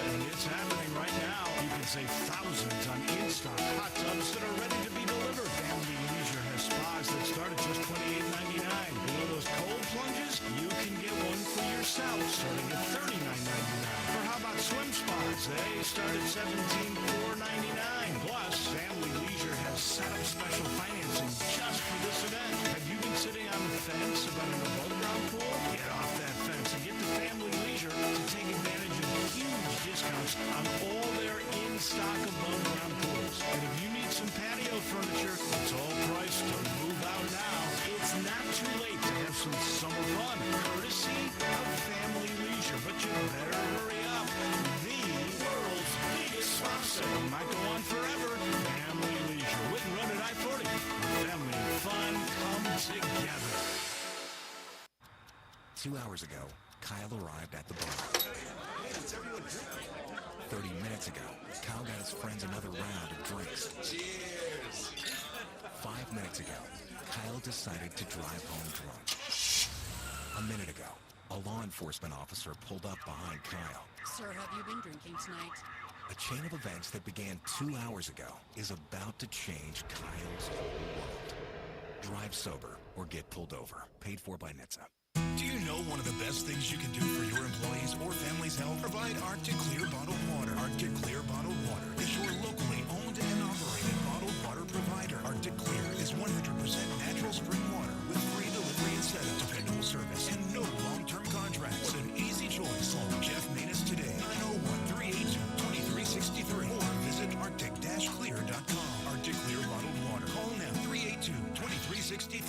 That's 382-2363. Ole Miss Rebel Yell is back. The Rebel Yell Hotline Radio Show is back on WHBQ Sports 56 and 98.5 FM. Every Monday night at 6, hear the latest news on your Ole Miss Rebels with Yancey Porter with 24/7 Sports, former Ole Miss defensive tackle Mike Fitzsimmons, Gordon Ford covering SEC Sports Call, and former Ole Miss baseball announcer Gary Darby. From kickoff to free throw to extra innings, your Ole Miss Sports on the Rebel Yell Hotline Show right here Monday night at 6 on Sports 56, 560 AM and 98.5 FM. Your Mid-South Sports Station.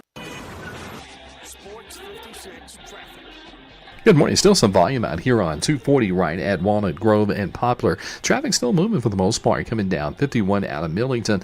It's trying to get a little bit crowded there. Certain sections of Summer Avenue coming inbound, still holding up right now. 55 north up through South Haven. Weimer's Jewelry, 7525 Highway 64 is your full-service family-owned jewelry store right here in Memphis. I'm Commander Chuck with your on-time traffic. Now back to Sports Sports 56 Mornings on Sports 56 and 98.5 FM. This hour is brought to you by James Gaddis Jewelers. Genuine diamonds, baby. Here once again, Greg Gaston and Eli Savoy.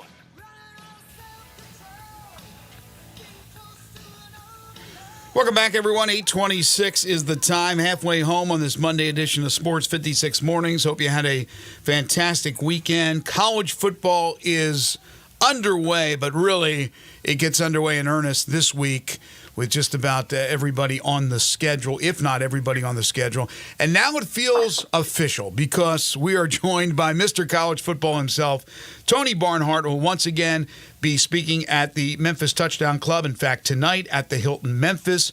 You can follow Tony on Twitter at Mr. College Football. We'll talk about his great book. In fact, last year, Tony, it was coming out, the 19 of Green, and we talked a little bit about that last year. But you'll be tonight speaking to all the fine football fans over at the Hilton, and you'll be signing your book, so hopefully you can copy or buy copies of that book as well, folks, and have Tony sign them for you. But really, it's here. It's if you're ready to go, I'm ready to go. College football is underway, and what a start to the season, Tony, with Florida State going down to Georgia Tech in Dublin. Well, it was a great game, and I sat here and watched it. My wife watched it with me, and given everything that Georgia Tech's been through, that was a huge win for Brent Key and the program. And Georgia Tech people like it because you know what? Georgia Tech lined up and dominated the line of scrimmage, and that was something that the game day guys picked up on, particularly Coach Saban. Coach Saban said, "I think Georgia Tech can run the ball on Florida State." And I went, "Uh-oh, he knows something." He knows something, and they did. They ran it when they wanted to, and then they played it smart and got the field goal at the end. Just a big win for Brent Key and his program. Obviously, it's a conference loss, so that's huge. But how big of a sign, maybe, of trouble is that for Florida State? This is what you're saying if you're Mike Norvell, and it's all true. It's not hype. Every goal they have is still in front of them. If Florida State wins the ACC, which they can certainly do, if they win the ACC championship, they're going to be the number 3 or the number 4 seed in the college football playoff. I mean, they're right there.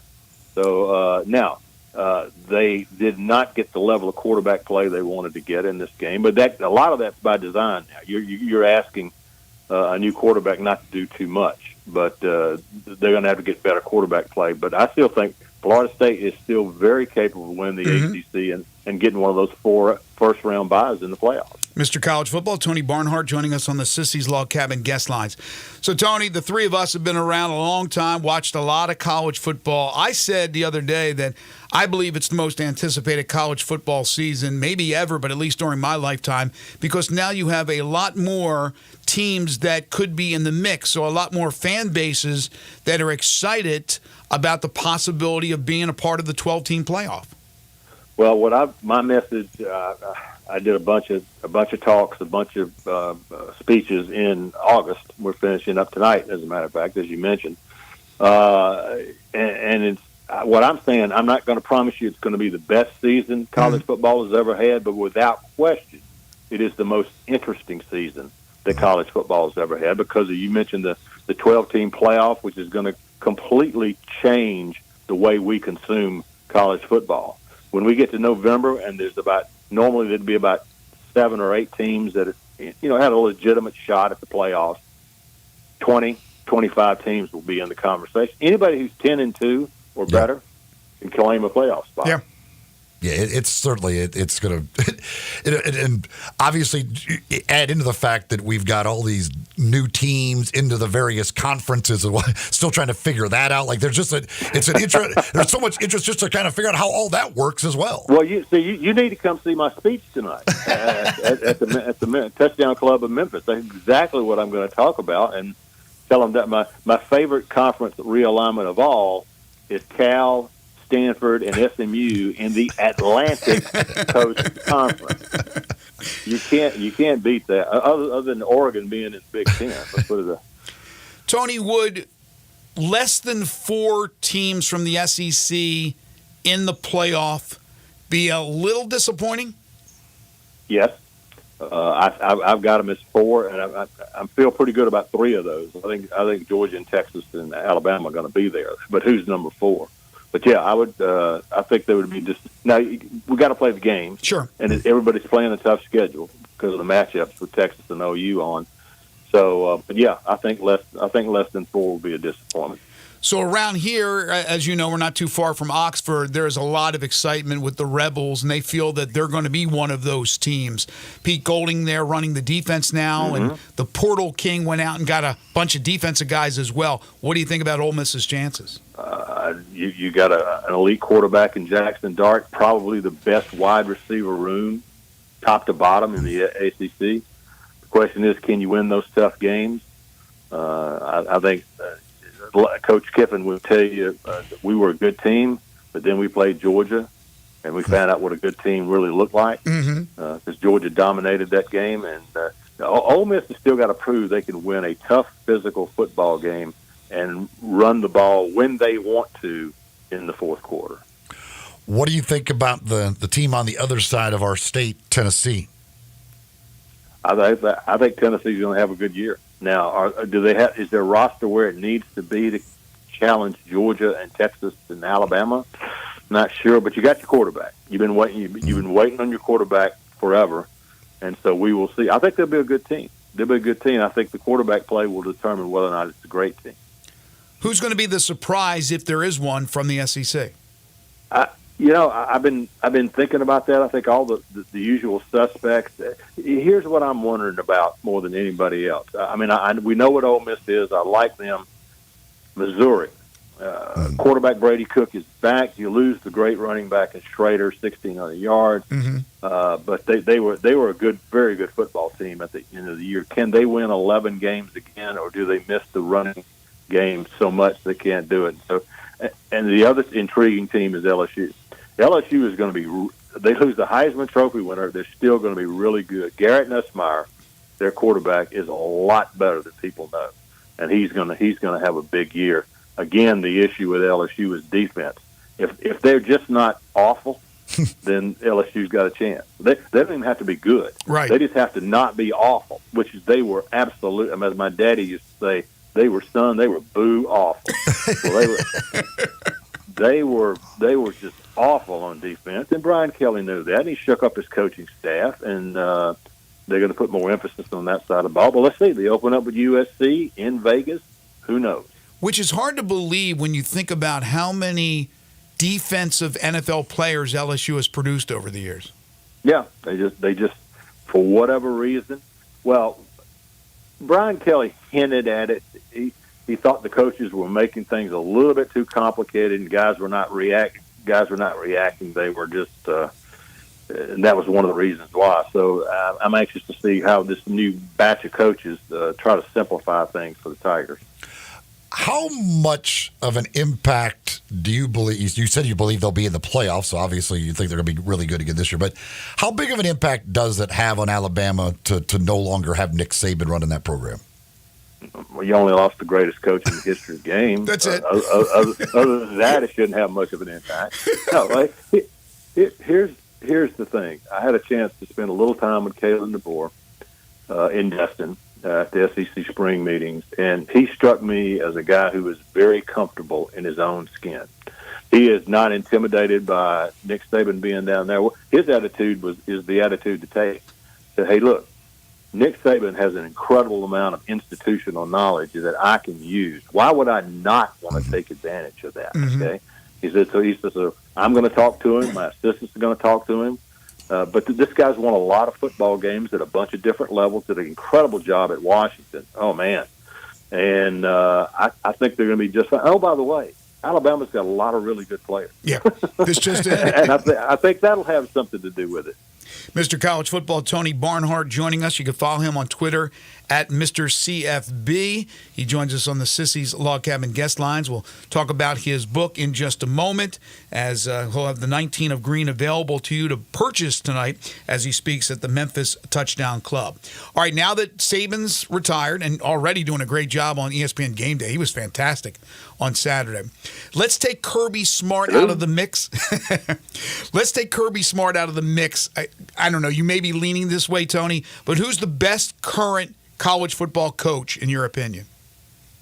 I am sorry you guys broke up on me. You want to restate the question? Yes, I was saying now that Nick Saban is retired, and what a great job he did on game day. I think he's found another niche in his career with a different profession. But since he's retired now, and take Kirby Smart out of the mix because a lot of people are leaning that way. Who is the best head football coach right now in college football? In all of college football. All of college football. Oh, my goodness. See, I figured you might lean toward Kirby, so I wanted to make it a little tougher. No, I understand. And Kirby is he's the guy that takes up the mantle. Yeah. I think you got to look at a Brian Kelly. You got to look at a Lane Kiffin. And I'm intrigued by what's going to happen at Texas A&M. But to answer your question, I think it's got to be a Lane Kiffin, maybe a Coach Drink. Wow. But these guys are really, really good coaches. I'm anxious to see how this season plays out. With Georgia, how concerned are you, or should they be, with that schedule? The fact that they got to go to Texas, to Alabama, and to Ole Miss. Well, wouldn't that concern you if you had to go to those three places? Yes. Three top 5, top 8 teams on the road. I think Georgia's going to lose one game during the regular season. They're going to lose at Texas. They're going to lose at Texas. They're going to play Texas again for the SEC championship and beat them. And Georgia's got a knack for playing well in that building. So it is going to be a fun season. But that's a tough schedule. Here's what the Georgia fans are excited about. While this is a tough schedule, those 3 teams that we mentioned, Texas, Alabama, and Ole Miss, they're all on the road this year. Next year, they all come to Athens. Yeah. How about that for a season ticket? Wow. So, Yeah. And here's the thing. They may be on the road, Georgia, but those teams have to play Georgia. It's not just Georgia having to play them on the road. They have to play Georgia. I assume you've already made known your 12 in the playoff. If you have, can you give them to us?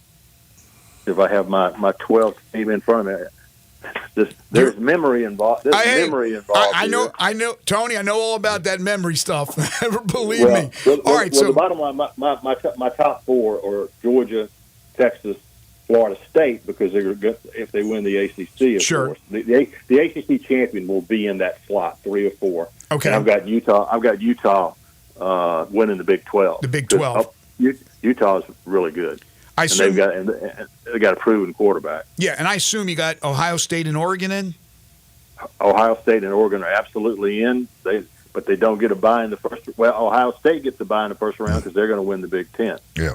But Oregon, ironically, Oregon would not get a bye in the first round because your champion is already. That's what people have to learn and remember is that we're not talking about the 12 best teams.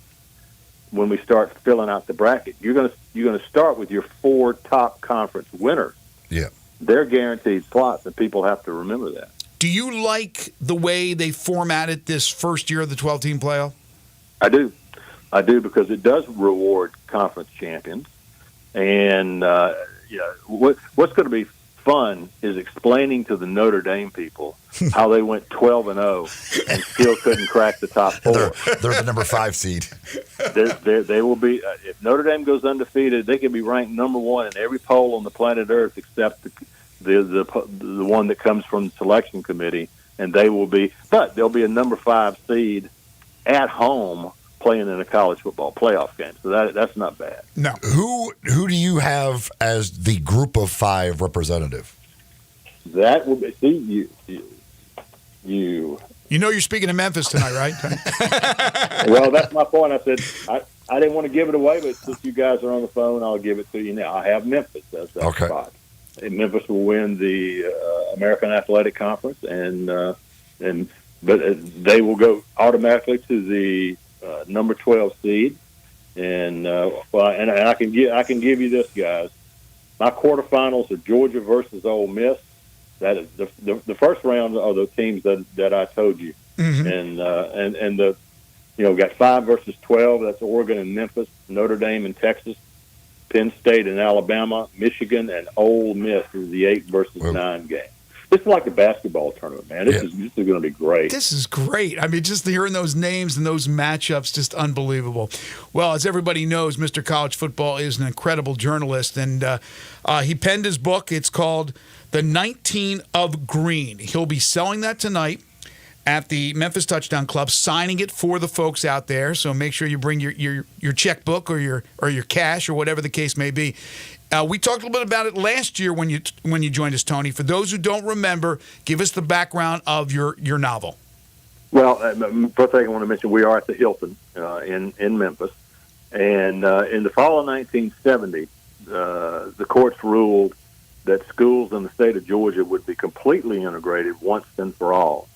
And that happened to be my senior year at Greene County High School in Greensboro, Georgia. Greensboro, Georgia is exactly halfway between Atlanta and Augusta on I-20.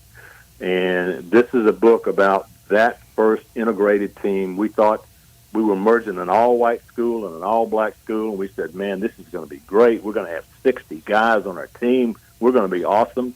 When spring practice was over, we had 19 players, 12 white, 7 black. And that's where the story begins, and it's a story about we had a good season. You know, we won 7 out of our last 8 and played for the region championship against mighty Gainesville. But it's really about the fact that 52 years after we all played our last game together, these guys have stayed in touch. We had a celebration book signing back at Greene County High School, and Charles Turner, who was our black quarterback, came from Floyd T. Corey High, has become one of my closest friends. I talked to him day before yesterday, as a matter of fact. It's a book about how these guys came from all kinds of backgrounds and to learn about each other. And I learned a lot of lessons researching this book. I was able to track down all 15 of the 19 are still alive. I tracked down all 15 of them. Wow! And interviewed them for the book. But it's about coming of age. Football is just the glue that kind of holds it together, but it's about coming of age in a time of change and how we all learned and how our team rallied the community. There were people in our community who were not big on integration. I know that'll shock you, but it's about what we all learned and the fact that we all still hang out. So. Well, it is fantastic. So, again, you can pick that up tonight. Make sure, first of all, that you're going to the Hilton in Memphis for the Memphis Touchdown Club meeting, as Tony will speak tonight. He'll sign his autograph. You can purchase his book. He'll sign the book, I should say, and you can purchase copies of his book at the Hilton Memphis. He is Mr. College Football. It's not a college football season until we talk to Tony Barnhart. We're very happy again to have done that once again this season. You can follow Tony on Twitter at Mr. CFB. Tony, have a great talk tonight. I know a lot of folks are excited about hearing you once again. College football's here, my friend. Thank you so much, and best of luck with the book as well. All right, guys. Thanks a lot. Thank you, Tony. Tony Barnhart. Now they can play. Town Village Audubon Park is senior living in today's world, offering more options to fit your needs more than ever before. They're located at 950 Cherry Road, just off Park Avenue, in the heart of East Memphis, dedicated to the long-term satisfaction and the quality of life for their residents. All they ask is that you are 55 years of age or older. So again, you may be looking at your golden years, a loved one, a parent, grandparent, whatever the case may be. 901-537-0002 is the number to call. Tell them you heard it here on Sports 56 Mornings. Tell them you want to tour the facilities. That's the best thing to do. Or you can go online and find out more about them as well. But I think touring gives you a really good understanding of what it's all about. You can talk to the residents that are there. But online, it's townvillageaudubonpark.com. Independent living, short-term respite stay, monthly options available as well. Great event schedule and activities galore for the residents. All the modern amenities you want.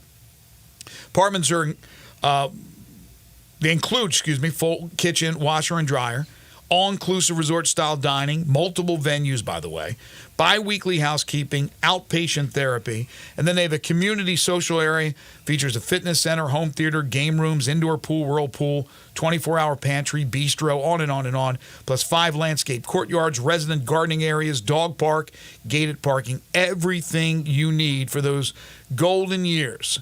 It is Town Village, Audubon Park. Town Village, Audubon Park, 950 Cherry Road, just off Park Avenue, 901-537-0002. 0002 or online at townvillageaudubonpark.com. We'll talk some NFL when we return. This is Sports 56 Mornings with Greg and Eli on Real Sports Talk, Sports 56 and 98.5 FM.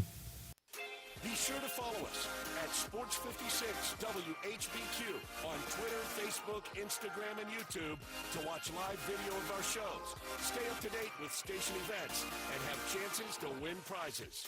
Don't miss out on anything that's going on. Follow us at Sports 56 WHBQ.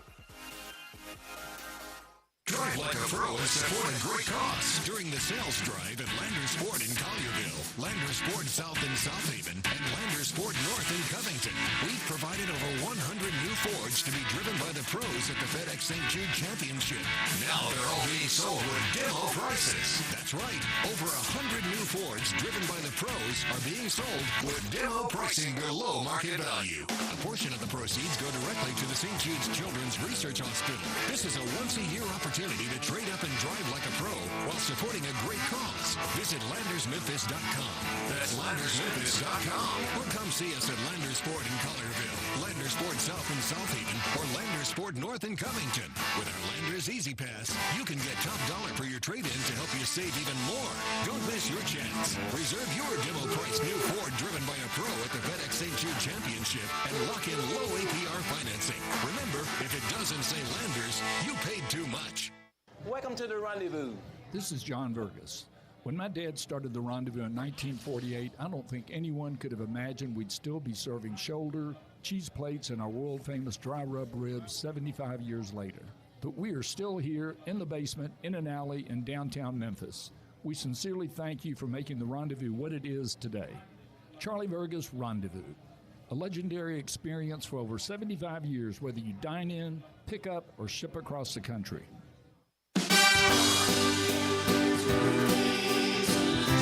Chris Price here for Brian Elder Roofing. For nearly 2 decades, we've installed some of the best roof systems across the Mid-South. To the tens of thousands of clients we've served, we are honored. So many of you call our team at Brian Elder Roofing your roofers. Our team is dedicated to serving you and keeping your family safe, dry, and mold-free. The recent hailstorms have caused massive damage, and many of these will go unnoticed for years, even though the golf ball-sized hail we just experienced in the Mid-South compromises even the best-built roof system.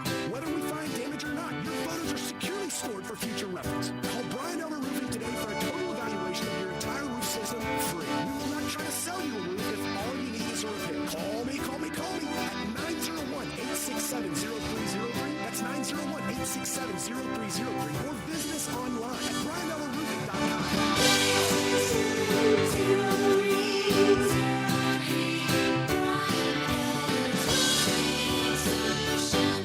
Listen up, I've got Marty McNade on the line at Gossett Volkswagen, Germantown. Marty, you might be too busy moving back prices over there. What's up? I'm going way back, Randy. Doc's orders. I've got 2024 Teos SE or 2024 Jetta Sport. Got to go back in time to get the good old days at $275 a month. Great Scott, McNade. Plus, I hear the 2024 Atlas Peak Editions are going for $5,000 off MSRP or $1.9 for 60 months. That's right, Randy. During the Volkswagen Savvy Summer Sales event, your future is whatever you make of it. So go to Gossett Volkswagen Germantown at 7420 Winchester Road or shop online at GossettVWG.com. Ask for Marty to find out how much he can move you back on price. That's Gossett Volkswagen 7420 Winchester Road.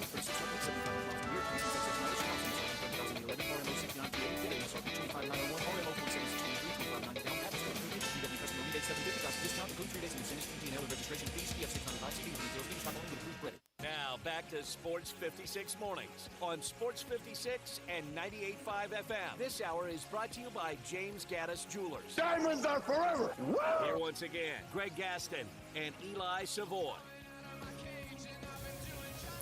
There is a very positive story from Coach Deion Sanders. I don't want to make it all negative because, according to reports, he got Colorado players a partnership with Elevation's credit union, and he opened an account for the players' kids, starting them all out with $2,121 in their account. So I don't know if that's just for those who do happen to have kids or will have kids in the future, and they started an account for them as well. But there you go. That's a positive from Coach Prime. He cares about his players. No question about that. except for the ones that can't do anything for him. Then he kicks them out. Yeah, I'm sure. He shows them the door. Sure he probably has them all getting Aflac insurance as well. All right, so the NFL, the Turk is on the loose. What is it, 5 tomorrow, Eastern time?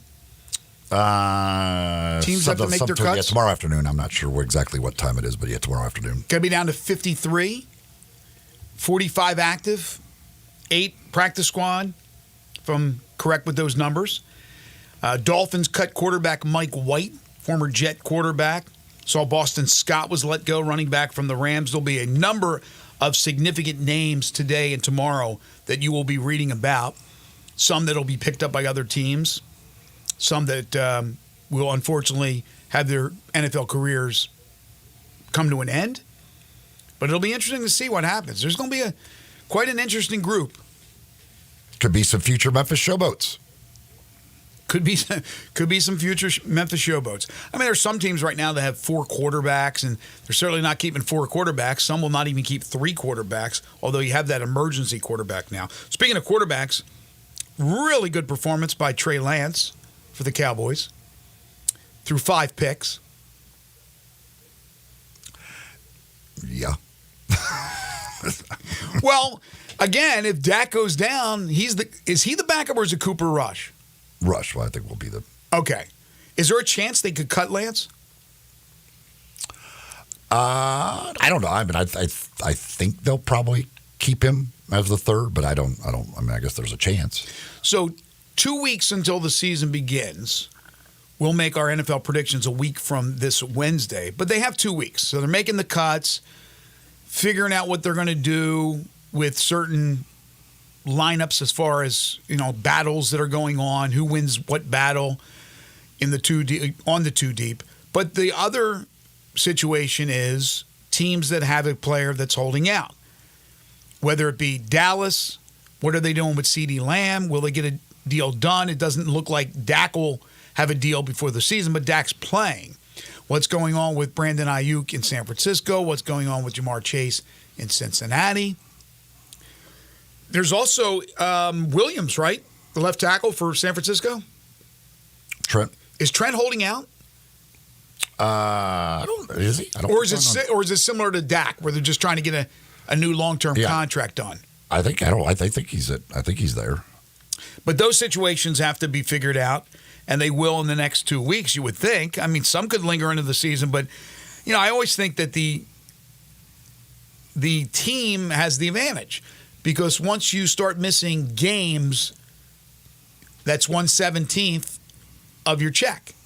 You're getting fined during practices or missing camp and things of that nature. And that's good money, too, to you and I. But when they start missing a game, 1/17, there's another 17th, there's another 17th, usually something is done. And therefore, in my opinion, it's advantage team. But I don't think the team is negotiating in bad faith. They're just not willing to give what the agent of that player wants them to get. So I think they'll have deals done. Look, Ayuk, they talked about the trades, and push comes to shove. I think Ayuk's going to end up staying in San Francisco. He'll get a deal done. I don't think there's any question CeeDee Lamb will get a deal done. I don't know what Jerry's doing, but he doesn't seem to be too worried about the situation. We'll see what happens with Cincinnati. Again, notoriously cheap in Cincinnati. Well, the Chase one is different just because he's got 2 years left on his deal. Yeah, but he's making, what, $4 million, $3 million, whatever that rookie deal is. Yeah, I mean, that's so he's holding in. He's there, but he's not practicing. Yes, he's not. So, do you get fined for that or not? If you're there but you're not practicing, and it's not an injury, are you fined? I'm not sure how that works. But so his is a kind of a different situation. So I don't know how that will. I don't think he'll get a new deal this year. I would still think that they would at least wait till after this season. But yeah, I think CeeDee Lamb will probably have a deal by the end of this week. The Ayuk situation, if I think he ends up playing probably in San Francisco this year, but if they just think it's it just isn't going to work or whatever, then they'll go ahead and trade him. But I would expect all of those guys to be practicing again probably by the end of this week. And look, I completely understand the whole situation with contracts, right? But it's different with sports. And even though Jamar Chase has this rookie contract, making $3-4 million, which is life-changing to you and I, and most of the people out there, if not everybody listening, the going rate for the best wide receivers is crazy money. Crazy, $40-50 million. So he's being underpaid. Yes, he's under contract. I understand that. I'm usually a stickler to that. But sports, I think it might be just a little bit different, and I could understand him wanting to get paid at least what he's worth, and he has already proven that he's worth much more than the rookie contract would constitute. Also, Tennessee, the Titans, they finished up with a win in New Orleans. They finished 3-0. This is pretty wild. Now, they used to play 4 games. Now they play only 3. First unbeaten season for the Titans, unbeaten preseason since 2003. 21 years. Hang a banner. Does it mean they're going to have a big season? Them and the Bears are clearly the 2 best teams in the NFL. Again, we'll make our NFL predictions a week from Wednesday. Fleet Feet is the place to go to get all your running gear. Make sure you get shoes that are just right for you. Go see the folks at Fleet Feet, and they'll take care of that for you. By taking a look at the way you run, the way you walk, where you put the weight and the different parts of your feet. Everybody's a little bit different, and the shoes are all a little bit different as well, where they have the support and all that, so they can make sure that you've got shoes that are perfect for you, plus anything else that you need, whether it be shorts or shirts or whatever. Hats, sunglasses, socks, all of that stuff. They got everything taken care of for you over at Fleet Feet. You can also get involved with the different things that they've got going on, group runs. Of course, they sponsor a lot of races around town. They can keep you up to date with all of that. All you got to do is go see them at either one of the 2 locations. In East Memphis, they're in the Laurelwood Shopping Center. Out in Collierville, they're at Poplar and Houston Levy, next door to the Hueys out there. That's where you can see them. You can also find them online at fleetfeetmemphis.com. They're on social media. Keep you up to date with things they've got going on as well at Fleet Feet. Coming up to open up hour number 3, Barrett Salee scheduled to join us from Dublin. Hopefully he's in shape to join us. This is Sports 56 Mornings with Greg and Eli on Real Sports Talk, Sports 56 and 98.5 FM.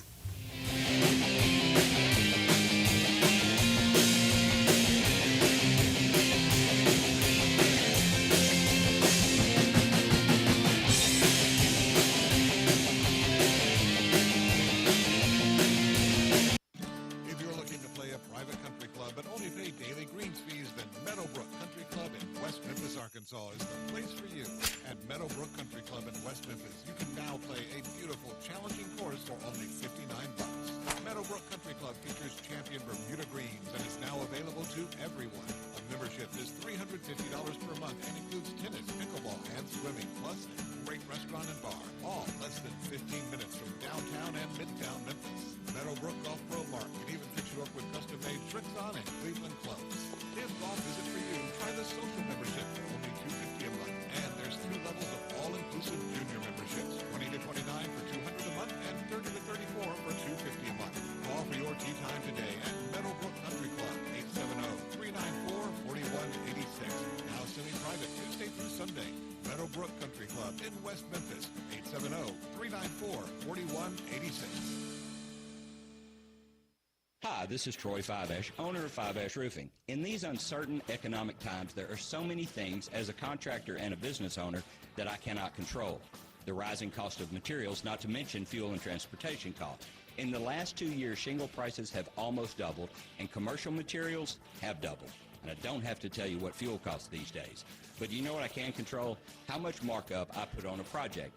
I have always prided myself in knowing I never gouge a customer. But in an effort to ensure my crews have work and my customers are being treated fairly, I have lowered my profit margin, hoping to give you a price you can live with and keeping my crews busy. So if you need a roof or gutters, please give us a call. Fiveash Roofing, fair, honest, and ethical. Fiveash Roofing, a proud sponsor of Tiger Athletics and a member of the Tigers home team. 367-0050 or memphisroofer.com.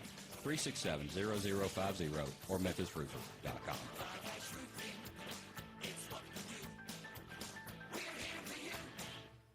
Hello, sports fans out there. Walker Taylor here with the Germantown and Collierville Commissary. We just celebrated our 43rd year in business, and I would like to thank our fantastic customers and especially our loyal staff. Time has flown by. We now have a second location, Poplar and Houston Levy in Collierville. Catering is a specialty of ours. 50 to 5,000, no job too small, no job too big. Full service or self-service. We also have a party room in Collierville that is great for rehearsal dinners, business meetings, you name it, we'd love to have you. Also, our barbecue party packs start at $8.75 a person. Barbecue, beans, slaw, bun sauce, including serving utensils. Especially great for tailgating with football season coming up. The commissary restaurants also believe in giving back to the community. Possibly you have been approached by somebody selling a barbecue 6-pack coupon for fundraising. Cheerleading groups, church groups, anything to help a worthy cause. Holidays are near. Smoked hams and smoked turkeys will be on the pit before you know it. Come see us at Germantown and Collierville Commissary. Also check us out at commissarybarbecue.com.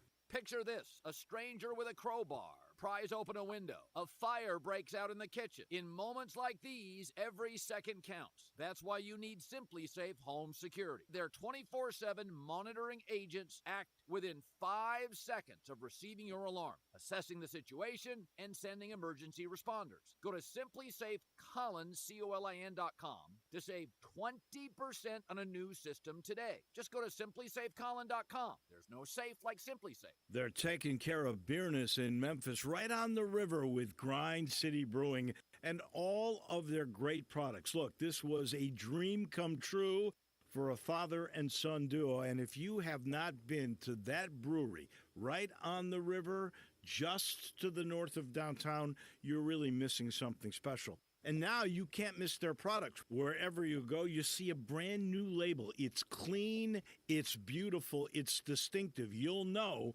Grind City Brewing, and of course you know their products like Poppy's Pills, that great Pilsner, or Tiger Tail, that very creative craft malt liquor. There's the new Thaddeus Amber Lager. That is absolutely a great light beer. There's the India Pale called Godhopper. It's outstanding. And then there's the Belga, the Belgian-style wheat ale.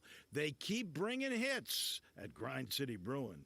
This Sports 56 traffic report is brought to you by Luttrell Belting. They keep you moving. Sports 56 traffic. Good morning. Still trying to clean up a couple of earlier accidents. There's still some volume out here on 240 East and West at Poplar Walnut Grove. Still looks pretty decent with that traffic flow right now coming up from the south on 55 northbound, up working your way up through South Haven into South Memphis. Weimer's Jewelry right here in Memphis specializes in bridal ring purchases. They have since 1984. Check them out online or go by and see them in person this week at Weimer's Jewelry, 7525 Highway 64. I'm Commander Chuck. Your on-time traffic.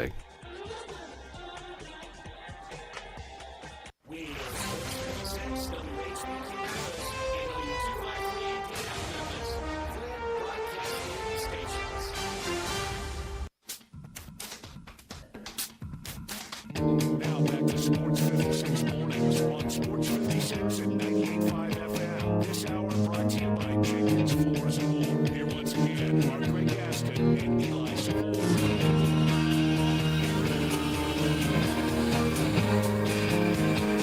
Welcome back, everyone. 9:05 the time.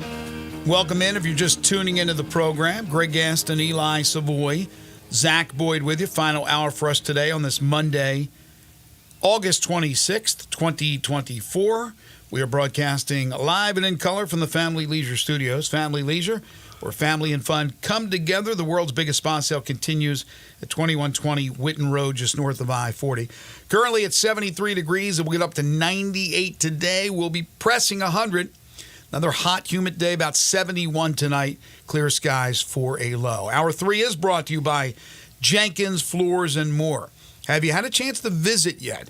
They have the new showroom open, the new warehouse at 2356 Goodman Road in Horn Lake. They began about 8 years ago. Both Timmy and Rebecca Jenkins, family owned and operated in Cleveland, Mississippi, where they still have a store. They moved up to Hernando, and now they've opened up the store in Horn Lake. They also have a store in Little Rock as well. They specialize in flooring and carpeting, all different types. ceramic and porcelain tiles, different styles, colors of granite and porcelain, hardwoods by Portercraft, carpeting from Southern Luxury Carpet. They have backsplashes for your kitchens and bathrooms, plantation shutters and blinds as well. They sell it wholesale, skip the middleman, save you lots of money in the process, both residential and commercial. So contractors, right, you're going to do it yourself. You want to save on the supplies. You want to save on labor. You can do that by going to Jenkins Floors and More and saving money because they sell it wholesale. And again, homeowners, if you do it yourself, same deal. But you could also have Jenkins Floors and More do it for you. They'll come to you. They will give you a free estimate. They'll show you the different samples, what it will look like, and they'll get the job done in an unheard of 2-week turnaround. So give them a call today at 662-469-9350 or stop by any of their locations, including 2356 Goodman Road in Horn Lake. They're open Monday through Saturday. It's Jenkins Floors and More. By the way, Jamar Chase did practice yesterday, so he is now practicing. Well, he realizes what he'll lose with a game check. It's got to be, right? Well, again, I mean, when push comes to shove. When you got 2 years left on your deal, like, you're not going to hold out for 2 years? You can sit out the next 2 years? Right. But do you think it's, again, Cincinnati is very staunch on not giving in to players, whereas maybe another organization would say, listen, I know you got 2 years left, but we're going to do something with the contract. We're going to rip it up. We're going to do something with it. I don't know. Very few of these get done with 2 years left. Very few. He'll get it done. He'll probably, I would assume, they'll probably wait till next offseason and get it done next offseason. Then what's the point of holding out? I mean, he was getting fined every day, I'm sure. Unless they didn't fine him for standing there and not practicing. Well, even if they do these things, like, and again, I don't know how it works with the hold in. I don't think you're fined for that. I think that's why the players do the hold in rather than the hold out. But even if you are fined, the team can waive those fines anyway. Okay. It doesn't matter. Okay. Like CeeDee Lamb's being fined, but if they get the deal, whatever he comes in, they'll just waive all those fines. The team can waive those fines. Yeah, they start missing games, it's a whole different ballgame. Missing practice, missing a preseason game where you're not playing anyway, that probably doesn't matter in the long run. But missing games, I don't think they'll be so nice. Ownership. All right, we're having problems with contacting Barrett. He's over in Dublin. We thought we'd be able to get him at the airport as he's getting ready to fly back to the States. So we'll continue to try that.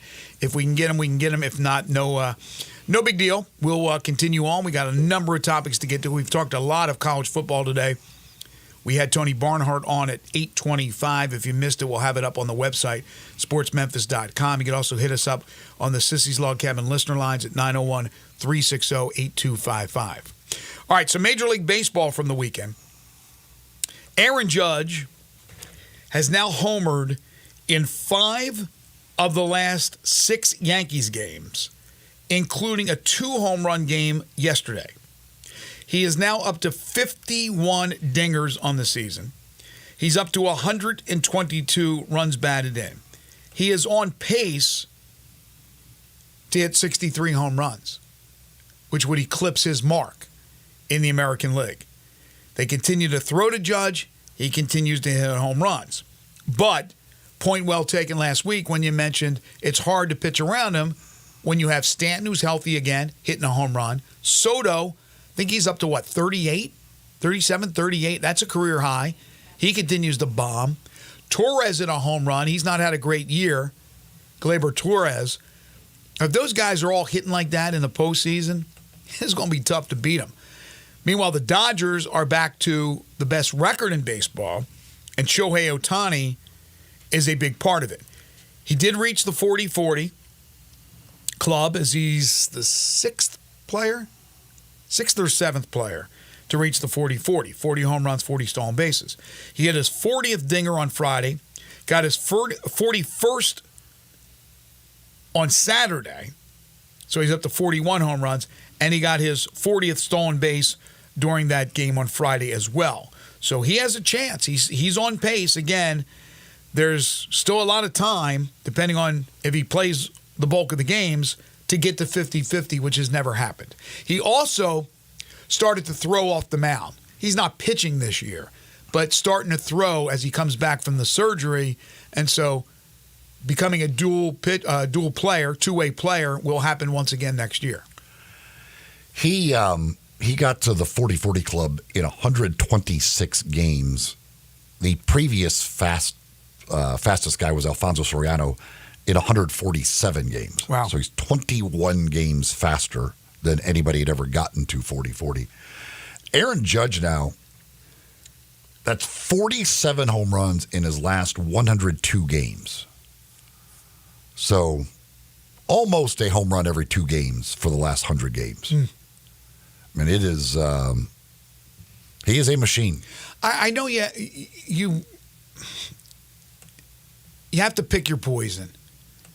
And I know Soto and Stanton and Torres and Rizzo and all those guys can hit one out of the park at any time. I'm still taking my chances on those guys.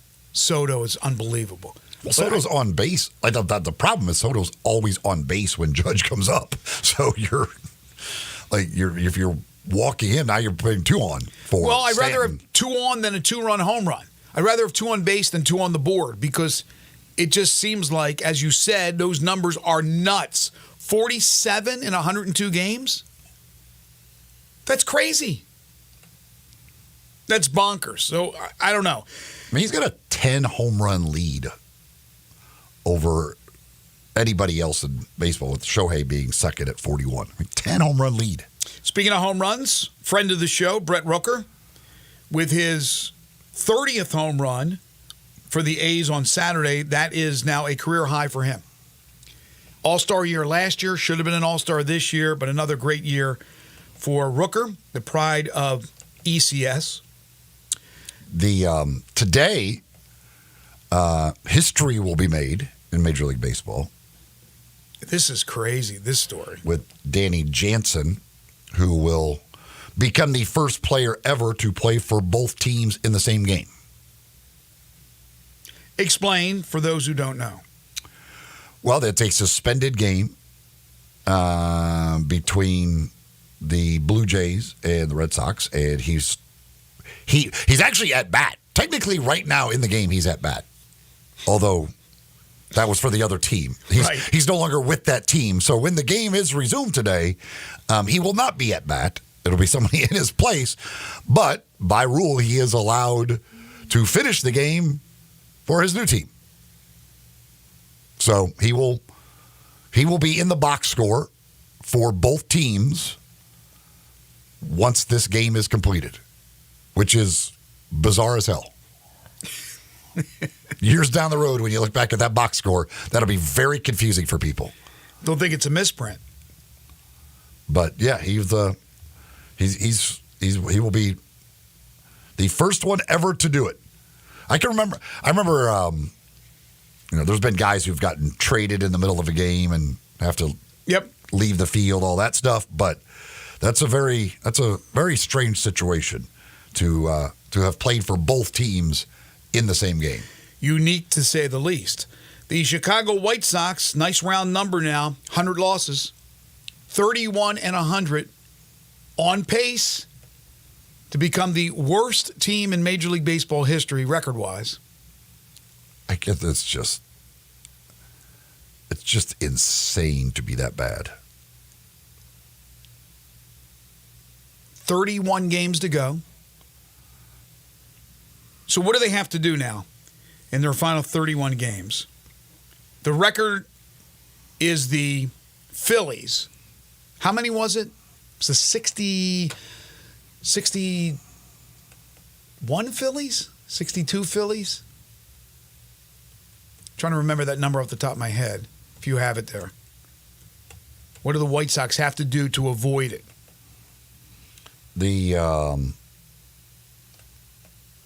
Let's see here.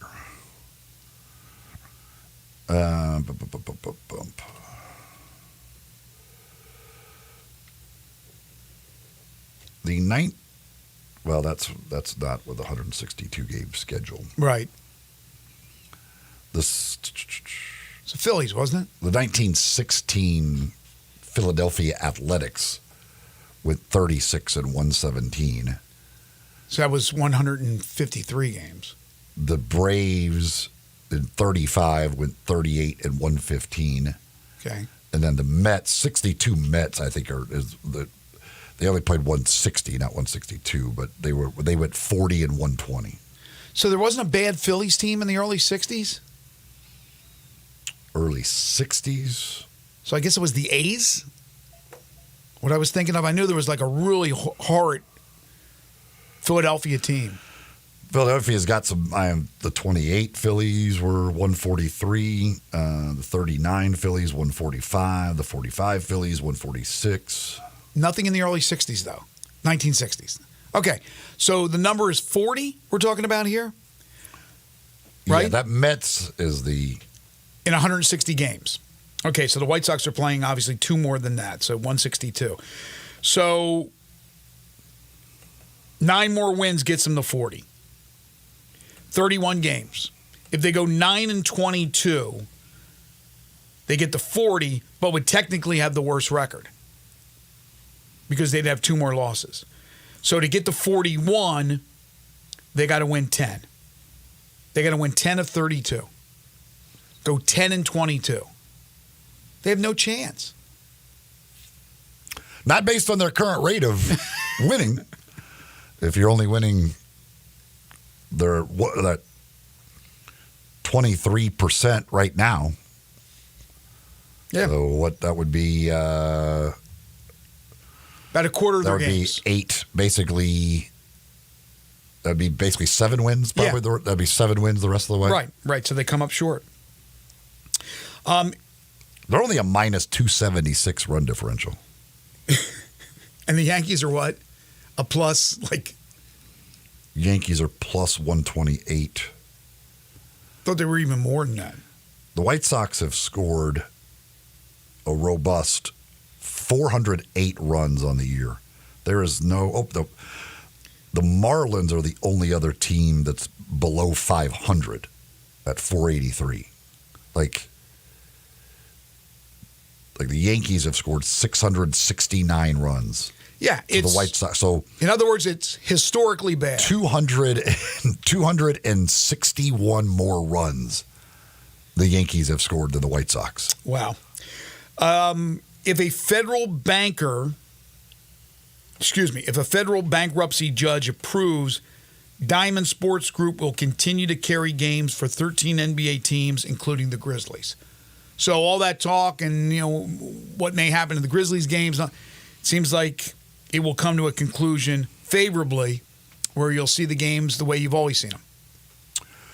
Yeah, for now at least it looks like that. Yes. I have no earthly understanding of how it all works with that, but it looks as though for now they will continue to be on Bally's. From the FedEx Cup, Keegan Bradley. Or bankrupt. Maybe they just rename themselves the Bankrupt Sports Network. Keegan Bradley wins the BMW in Colorado in the FedEx Cup, the second playoff event. He moves up 45 spots to number 4 as they head to East Lake and the Tour Championship in Atlanta. Keegan Bradley, who will be the Ryder Cup captain.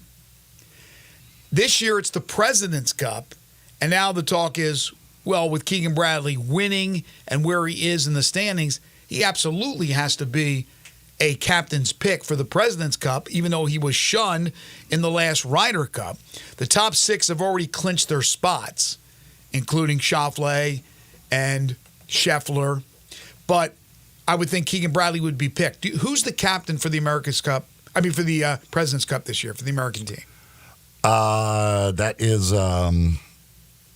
I thought that was Keegan Bradley. No, that's Ryder Cup next year. He's actually supposed to be an assistant captain. Who the hell is it? It's Furyk. Jim Furyk. Okay. As long as it's not Zach Johnson. I'm pretty sure it's Jim Furyk. Keegan will be fine, right? He should be. The way he's playing, not just because he got shunned before, but the way he's playing, he should be on that team as a player. Not just a captain's assistant. I would think there would be a good chance of it. It's crazy for him. I mean, he was very close to being eliminated, like here in Memphis, that he just snuck into the top 50. And now you turn around, win the next week, and go into the Tour Championship with a great opportunity to possibly end up winning the FedEx Cup. So good for him. He talked about the nerves all week long in Memphis that he had, and it unfortunately led to his poor play, but did sneak in, was much more calm, had his father there. His father, who was a teaching pro, was a club pro, and never seen him on the tour win a tournament. And he was able to be there to watch his son. So it was a great moment to see Keegan and him winning. And now he goes to Atlanta. Of course, Scotty Scheffler's number 1, so he begins with a 2-stroke lead. Xander Schauffele's number 2. We'll see what happens if Scheffler can break through this time. Or will he bellyache afterwards if he doesn't get it done and not liking the system? 3 straight years. Absolute domination, but you got to follow through and win the Cup, and he hasn't been able to do so. And then one LPGA note, Lydia Ko, she wins the Women's British, the final major for the golf season. That was her 3rd major in her career, but she also won the gold in Paris, so she's had a huge, huge season. And Nelly Korda, the pride of America, unfortunately had a 2-stroke lead going to the back 9 and was unable to hold on to it as Ko gets the win. And from NASCAR, unreal finish at Daytona. 23-year-old Harrison Burton would overtake Kyle Busch with a lap to go, and then he holds off Busch to win. He doesn't have a ride for next year. He's done with the Wood Brothers. He's off the team. But he wins the race for the Wood Brothers, qualifies for the NASCAR playoffs, and does so with his father, Jeff, on the broadcast. And speaking of fathers and sons, when we come back, I want to get to the upcoming college football season. The famous fathers and their sons will be playing this year in college football, and this will age you very quickly. Believe me, when we go over some of these names when we return. All-Star Chevrolet has its end of summer sale going on right now in Olive Branch. Together, let's drive what you really want to drive in, a beautiful All-Star Chevrolet. Whether it's a new or a pre-owned vehicle, they got tons for you. Come pick out 2 or 3, test drive them today. If you can't find it there, you can't find it anywhere. They got about 20 to 30 new Silverados on the lot, marked down as much as 12%. That'll save you thousands. Beautiful Tahoes as well. For law enforcement workers, first responders, healthcare workers, teachers, military, college students, and graduates, get an extra $500 bonus when you purchase a vehicle from All-Star Chevrolet in Olive Branch. They have a bunch of pre-owns as well, all types of trucks, including Ram trucks and Silverados. They have Audis and Hyundais and even one sweet Corvette Stingray. So if it's variety you're looking for, they have it. Get on down there. As I said, test drive 2 or 3 today. If you sell today, you're going to get a big old check. So don't miss out on All-Star Chevy's end of summer sale. It's going on right now in Olive Branch at All-Star Chevrolet. Check them out online as well at allstarautogroup.com. By the way, Jim Furyk is, I was correct, it is Jim Furyk who is the captain for Team USA. Yeah, look, again, Keegan Bradley's not the best golfer in the world, but I thought he got screwed from the Ryder Cup. It was Zach Johnson, I think, picking his buddies, and I don't think that'll happen with Furyk. You got to look at right now Keegan Bradley, who's sitting in the top 5 going into East Lake in the Tour Championship. He has to be on that team, not just because he'll be the next Ryder Cup captain, but because he's earned it, I think, out there on the links. You're tuned in to Sports 56 Mornings with Greg and Eli on Real Sports Talk, Sports 56 and 98.5 FM. We are Real Sports Talk. Sports 56 WHBQ. Available on your radio dial at 560 AM and 98.5 FM, as well as around the world online at sports56whbq.com. Take us with you everywhere by downloading the Sports 56 app. And at home, just say, Alexa, play Sports 56. Wherever you are, stay tuned in to Real Sports Talk. Sports 56 and 98.5 FM. Rick's Powder Coating for a beautiful finish every time. Rick's Powder Coating specializes in automotive, ornamental, residential, and industrial coating. With 2 conveyor lines and the largest batch ovens in the Mid-South, Rick's can accommodate all of your powder coating needs. Locally owned and operated since 2002, Rick's Powder Coating will customize a beautiful finish just for you. Drop by or call to see how Rick's Powder Coating can bring color to your life. 901-367-2771 or rickspowdercoating.com. Family Leisure is having the world's biggest spa set. It's happening right now. You can save thousands on in-stock hot tubs that are ready to be delivered. Family Leisure has spas that start at just $28.99. You know those cold plunges? You can get one for yourself starting at $39.99. Or how about swim spas? They start at $17,499. Plus, Family Leisure has set up special financing just for this event. Have you been sitting on the fence about an above-ground pool? Get off that fence and get to Family Leisure to take advantage of huge discounts on all their in-stock above-ground pools. And if you need some patio furniture, it's all priced to move out now. It's not too late to have some summer fun, courtesy of Family Leisure. But you better hurry up. The world's biggest spa sale might go on forever. Family Leisure. Wit and Run at I-40. Family and fun come together. The Mitsubishi Final Days of Summer sales event is going strong at Gossett Mitsubishi on the Pike. So come get bang for your buck with 420 total range and 64 combined MPGE in 2024 Mitsubishi Outlander PHEV. We Gossett $34,770 or $299.98 a month. And check out 2024 Mitsubishi Eclipse Cross. We Gossett at $27,245 or $349 a month. Plus, you'll never go wrong with Mitsubishi's 10-year, 100,000-mile powertrain limited warranty. Get to Gossett Mitsubishi today at 1870 Covington Pike and 24/7 at MemphisMitsubishi.com. That's Gossett Mitsubishi on the Pike. If you want it, we got it at Gossett Motor Cars. RZO 35,297 MSRP 47,470 36-month 30,000-mile lease 44,53 due at signing 1,095 acquisition fee 25 cents per mile excess wear and tear. Eclipse RZO 65,450 MSRP 28,745 includes all rebates and incentives. PF 695 excludes tax title and license with approved credit. See dealer for complete details. Offer valid through end of the month. Dealer stock only. You or someone you know or care about has dealt with a difficult divorce. When facing divorce, you need the attorneys at Rice Law.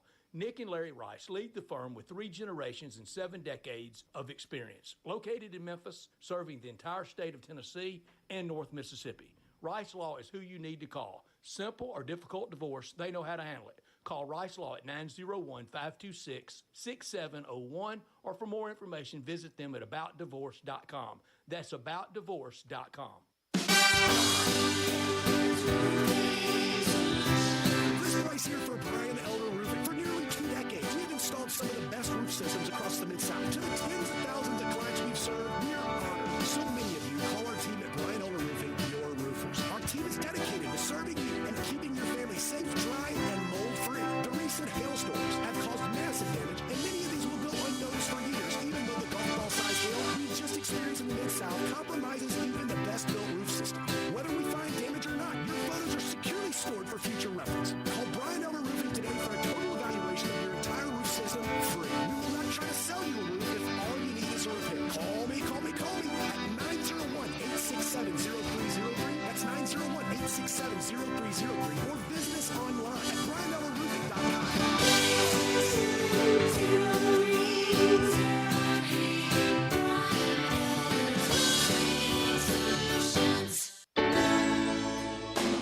Listen each and every Sunday morning at 10 a.m. and join Ottawa Presbyterian Church for worship. Ottawa is a PCUSA church located in Midtown Memphis.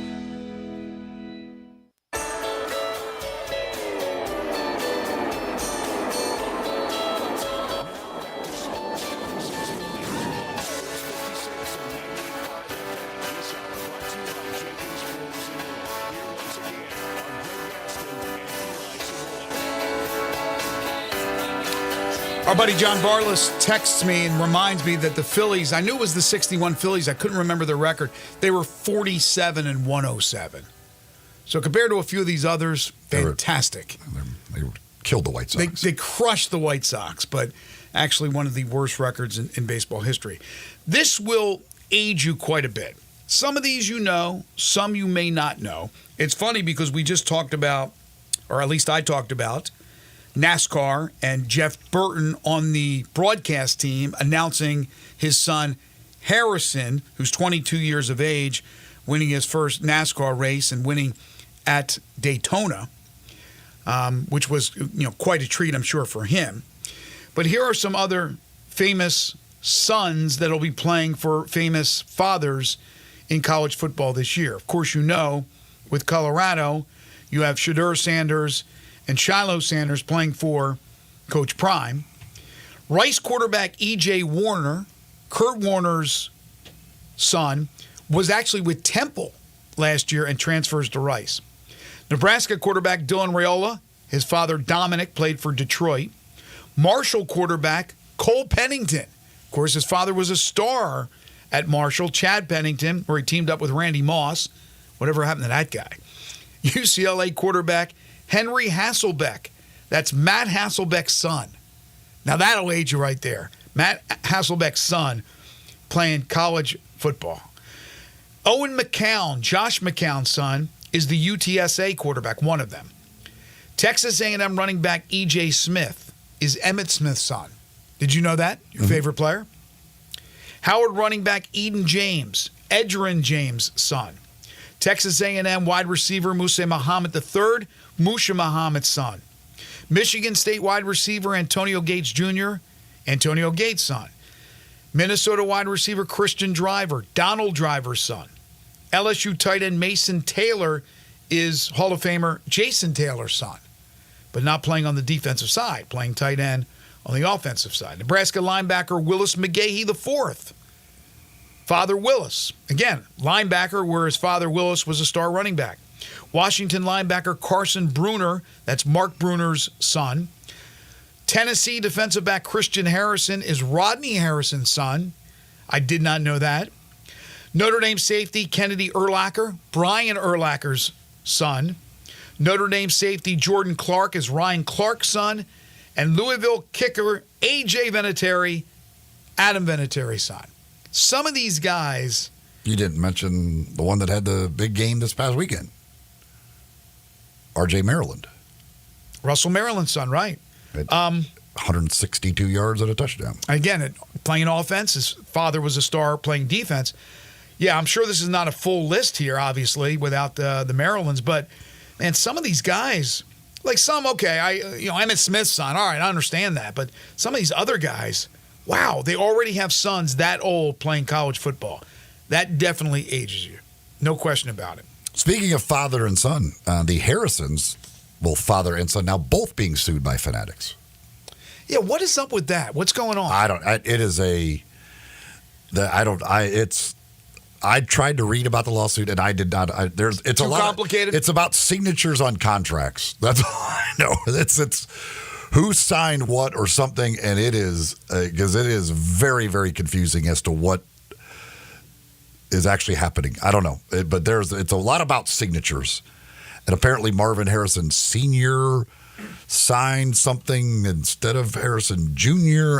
I don't know what it is and what the whole deal is, but yeah, now Marvin Harrison Sr. is also being sued in this lawsuit by Fanatics. That was just Junior, now Senior is included in it. So speaking of the NFL, and we talked a lot about it earlier, but Kansas City trying to defend their Super Bowl title from this past season have a lot of weapons, and Rashee Rice is part of that weaponry. I just want to know, did anything come out of the two arrests that Rashee Rice was involved in Dallas, in the Dallas area? Not one, but two times he was arrested.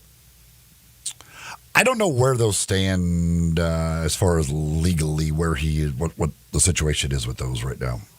I'm not sure as far as that is concerned. Yeah, I mean, it doesn't seem like there was any discipline. There certainly wasn't any discipline from the NFL or from the Chiefs themselves, but as far as law enforcement is concerned, he was arrested. I don't know. Maybe he has a court case pending down the road, but he's ready to go, rock and roll with the Kansas City Chiefs. As far as the quarterback battles are concerned, there hasn't been an announcement yet from Gerard Mayo on his QB1. But most people who have watched the Patriots, and I watched a little bit of them yesterday against the Commanders, believe that Drake May has absolutely outplayed Jacoby Brissett. We've seen a lot of Joe. Brissett got hurt too, didn't he? He did. I think his shoulder, but he's fine. They say it's nothing serious. But Brissett, who's been around a long time and has been one of the most capable backups in the league over the last, 5, 6, 7 years. He said, Jacoby Brissett said a couple of weeks ago, I expect to be the number one quarterback, and I don't know if he will. I think Drake may get the call, but, Mayo being a little bit more, I don't know. I don't want to call him old school, but he just seems like with some of the things he has said, seems like he's got that old school coaching mentality, which I love, that may just go with the veteran guy first and then bring in May. But it wouldn't be a shocker if he ends up going with May, because he did come out and say that he would have no problem starting May game one. Joe Milton, I wonder if he'll hang on with the Patriots as a third quarterback. They still have Bailey Zappi, so we'll see what happens there. Milton, yesterday, again, showcasing those legs and the arm strength, but not the accuracy. The Athletic, they do a thing every year where they do their rankings of quarterbacks. They do the tiers. They get voting. They had 7 general managers, 8 head coaches, 12 coordinators, 12 executives, 8 assistant coaches, and 3 others that are involved in coaching / analytics. They have 50 people. I like that they mix it up. That vote on this. There are 3 quarterbacks who made tier 1. 3 quarterbacks. Quarterback rooms, or just the starting quarterback, or the presumed starting quarterback? The quarterback. They're ranking quarterbacks. They're ranking the quarterbacks, who are 3 at the top level. Pat Mahomes, obviously. Yeah, he was the only unanimous tier 1 selection. I got to think they put Joe Burrow there. Burrow is in there. And then the third quarterback. And the way they describe tier 1, they say tier 1 quarterback can carry his team each week. The team wins because of him. He expertly handles pure passing situations. He has no real holes in his game. See, the pure passing thing kind of scares me with Lamar Jackson, but the first thing you said, the team wins the games because of that guy. Jackson's it's either going to be, I don't think Stroud's going to be in that top level yet. Herbert could be, with those guys, the way they think about Rodgers, it could be. I don't think it's going to be Rodgers, though. Herbert was tier 1 last year, but he was not. Okay, he is not this year. Jalen Hurts, I love Jalen Hurts. He's probably not tier 1.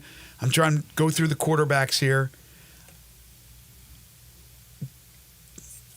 Did they put Lamar Jackson? No. Okay. Josh Allen is the other tier 1 quarterback. So there are only 3 tier 1 guys: are Mahomes, Burrow, and Allen. In tier 2, which they say tier 2 quarterback can carry his team sometimes, but not as consistently. He can handle pure passing situations in doses and or possesses other dimensions that are special enough to elevate him above tier 3.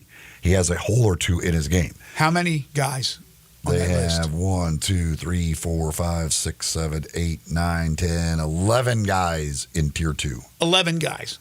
Lamar Jackson. Yeah, Lamar Jackson is he was tier 2 last year. He remains tier 2. He is the top of tier 2. Okay, 10 more. Herbert. Yes. Herbert's on the list. That's 9. Lawrence will be on the list. No, Trevor Lawrence is not. No, really? Okay. Rodgers. Rodgers is. 8. Stroud. Stroud is. 7. Stafford. Yes. 6. Goff. Goff is. 5. Hurts. Yes. 4. Okay, let me think. Do they have Derek Carr on there? I don't think they would. Okay. So 4 right now. Oh, Purdy. Purdy is tier 2. 3. So 3 more.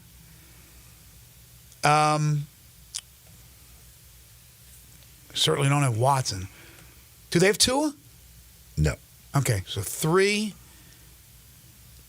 3 more.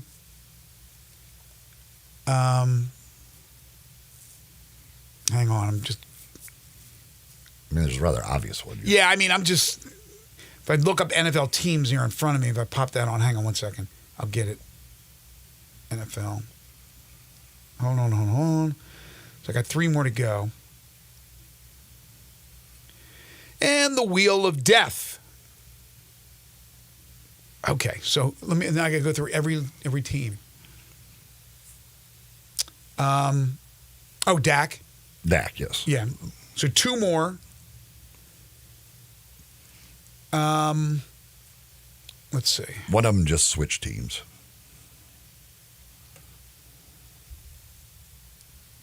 Russell Wilson? No. Okay. I didn't think he'd be on the list. One just switched teams. Hang on. Okay, here we go. See, it's not going to be Watson. I'm putting him on that list.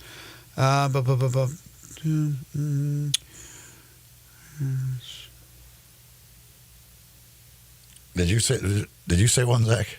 I think I have one. Oh, I know. Cousins. Kirk Cousins. Yeah, that's what I was saying. Yeah. And then one more, right? One more's on that list. Do they dare put a rookie on there? They don't. No, they don't. They don't they're not. rookies. Okay. So one more. Who am I missing here? Maybe. He hasn't played much. Oh. I got you. Kyler Murray? No. I got you. Who? Aaron Rodgers. No, I already said him. I already said him. Really? This guy replaced Aaron Rodgers. Oh, Jordan Love. Yes. Oh, okay, Jordan Love.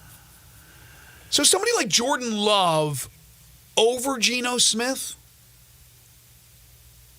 Over Geno Smith. Geno Smith's done a good job in Seattle. I mean, Jordan Love, I think Jordan Love's going to be really good, and he started to play pretty well, but... They're tier 3, which they say is a legitimate starter but needs a heavier running game and or defensive component to win. A lower volume drop back passing offense suits him best. Okay, how many of those? They have... We've already done how many? 14, right? We've already done 14, 3 and 11. They have 8 tier 3 guys. 8 tier 3 guys. Tua. Mm-hmm. He's at the top of tier 3. Okay.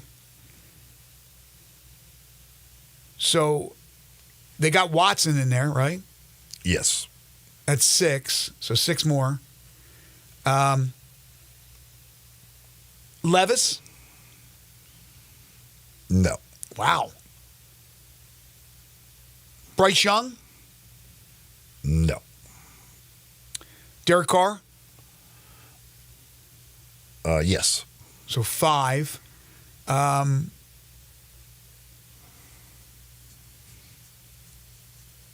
Do they have Daniel Jones in there? No. Okay.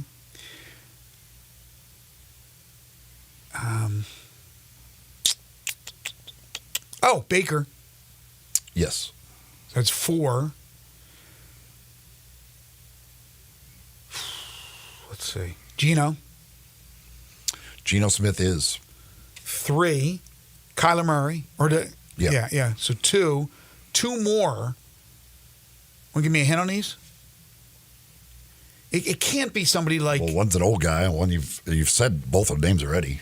You guessed both of them for tier 2. I forget who I said. Trevor Lawrence. Oh, gosh. And then Russell Wilson. Russell Wilson was the one I was going to say, yeah. So how many was that? 8? There was 8 of them? And then they don't have anybody in tier 5. Nobody earned tier 5 status. Tier 4 says it could be an unproven player, not enough information for voters to classify, or a veteran who ideally would not start all 17 games. Okay. And there's 10 of them, right? We down to 10? If I added this right? No, because there's some that don't have, they don't do rookies, so. Oh, there are no rookies. Okay, so how many are there? There is 8. Okay, there's 8 on this list? Okay. And these guys are all presumed starters? No. Brissett's 1, right? Yeah. Okay, that would be 7. Justin Fields. Yes. Okay. 6.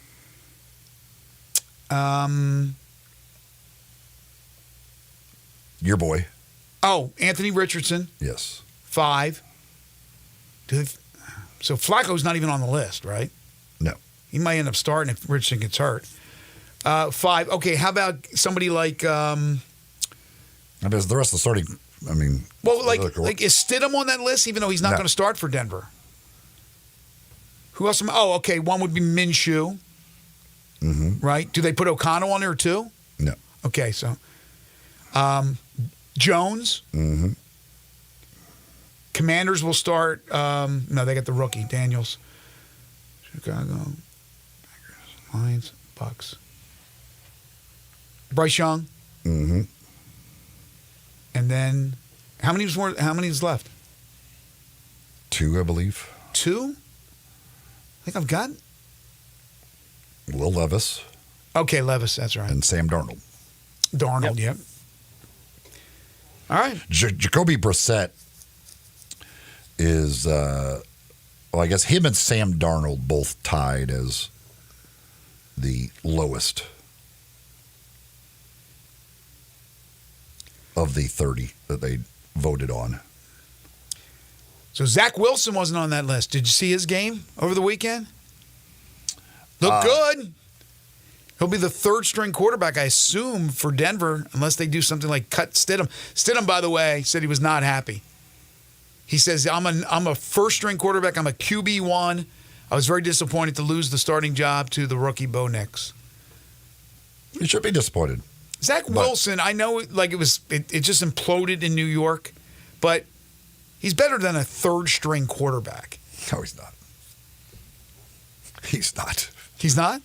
Did you watch what? I mean, see him last They didn't give year? him any help, but I know he's not good, but I still think he's a second-string quarterback in the league.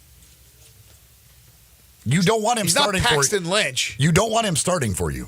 No, you don't want him starting. So I know you're a second hamstring stringer- away. You're a hamstring away. I understand. The Jets found out firsthand last year what him as your backup quarterback is. Yeah. It's bad. Well, yeah, you're right. I was going to say Trey Lance, but again, we talked about that earlier. Cooper Rush is number 2. Genesis Diamonds, Poplar and Perkins Extend is where you'll find out. We're going to find beautiful jewelry, line after line of jewelry that nobody else in town has. You'll find them all at Genesis Diamonds. They've got the best and great value as well with the direct importer pricing. You're going to save great money on great jewelry. They got something for every budget out there. If you're thinking about getting engaged, if you've got a special occasion coming up, you just need a beautiful piece of jewelry, go see the folks at Genesis Diamonds, whether it be rings or earrings or pendants or whatever it is. Pre-owned Rolex watches. They have a huge selection of the pre-owned Rolex watches. You'll find them all at Genesis Diamonds. Poplar and Perkins Extended. That's where you'll find them, where luxury and value come together every single day. Genesis Diamonds. The projected number 1 pick in the 25 draft, the number 1 prospect, has a endorsement deal. It's a big one. We'll tell you about that when we return for our final segment. This is Sports 56 Mornings with Greg and Eli on Real Sports Talk, Sports 56 and 98.5 FM. Add a little fun to your lunch break. Join Johnny Radio for Sports 56 Happy Hour from 11 to 1 every weekday on Sports 56 and 98.5 FM. Take your basketball skills to the next level at Shoot 360 Memphis. Shoot 360 is a revolutionary basketball training facility that combines cutting-edge technology with gamification and provides instant, objective feedback, hands-on, one-on-one expert coaching. And now, introducing Shoot 360 Cordova, a newly renovated 50,000 square foot facility with 2 NBA regulation-size courts, 3 high school-size courts, and 4 shooting bays with Shoot 360 technology. Memberships are now on a monthly basis. And yes, you can become a member at both locations. Whether you're an aspiring young talent, NBA player, or looking for a unique workout, all skill levels are welcome at Shoot 360 Memphis to learn proper shooting and passing techniques, improve fundamentals, and gain a competitive edge while having fun. Shoot 360 Memphis now in Cordova and Collierville. Call them today at 901-779-3176. That's 901-779-3176. The future of basketball training is here. Shoot 360 Memphis. Hi, this is Troy Fiveash, owner of Fiveash Roofing. In these uncertain economic times, there are so many things as a contractor and a business owner that I cannot control. The rising cost of materials, not to mention fuel and transportation costs. In the last 2 years, shingle prices have almost doubled, and commercial materials have doubled. And I don't have to tell you what fuel costs these days. But you know what I can control? How much markup I put on a project. I have always prided myself in knowing I never gouge a customer. But in an effort to ensure my crews have work and my customers are being treated fairly, I have lowered my profit margin, hoping to give you a price you can live with and keeping my crews busy. So if you need a roof or gutters, please give us a call. 5 Roofing, fair, honest, and ethical. 5 Roofing, a proud sponsor of Tiger Athletics and a member of the Tigers home team. 367-0050 or memphisroofer.com. 367-0050 or memphisroofer.com.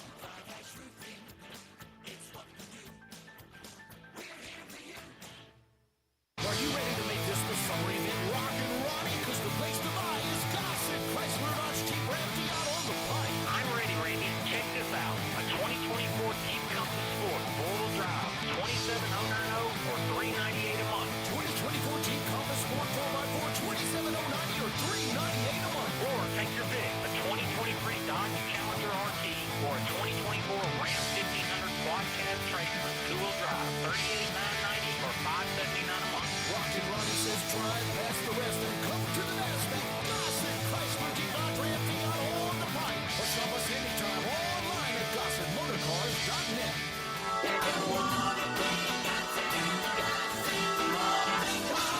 75 months at 7.99. Ram and Challenger 5,000 down. Jeep 4,000 down. Challenger PH 574221. MSRP 52,315. Jeep RT 173869. MSRP 28,090. 0% for 36 months. Grand Cherokee and Wrangler price includes all rebates and incentives and excludes PF 695. All exclude tax, title, and license with approved credit. See dealer for complete details. To understand what makes Genesis Diamonds so different than other jewelry stores, you have to go back over 40 years to the diamond cutting capital of Tel Aviv, Israel.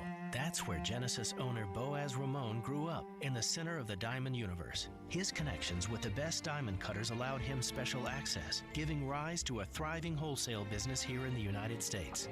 Then, after a few years, this wholesaler changed the game and started selling these precious diamonds direct to the public at the same prices he had sold to the jewelry stores. The no middleman concept became an instant success. Today, Genesis Diamonds provides that extraordinary value to people right here in Middle Tennessee, leading the industry with the highest quality diamonds that still come straight from the best cutters, offered at the guaranteed best price of any jewelry store in America. Genesis Diamonds, a truly revolutionary concept with a unique history rooted in quality, committed to excellence, and always focused on value. Genesis Diamonds, luxury green Rolexes, and popular importance extended. Now back to Sports 56 Mornings on Sports 56 and 98.5 FM. This hour brought to you by Jenkins Jewelers and More. Here once again are Greg Gaston and Eli Savoy. Incoming freshman to Duke University, Cooper Flagg, the number one prospect in ESPN's 2025 NBA draft class. He's just 17 years old, signed a significant shoe endorsement deal with New Balance, according to Woj. He joins a New Balance brand tied closely to his home state. He's from Maine, and he has a manufacturing factory that's just 25 miles from his childhood home, which is in Newport, Maine. I'm not sure if that made a difference in the decision to go with New Balance. He reclassified to enter college a year early. 6'9" prospect, two-way, explosive athleticism, two-way player, all-around skills, and a guy who will probably go number one. You never know. I mean, we'll see what happens, but a significant deal for Cooper Flagg. He joins the New Balance family. Good for Cooper. 17 years old. Raise the flag. Think about it. 17 years old.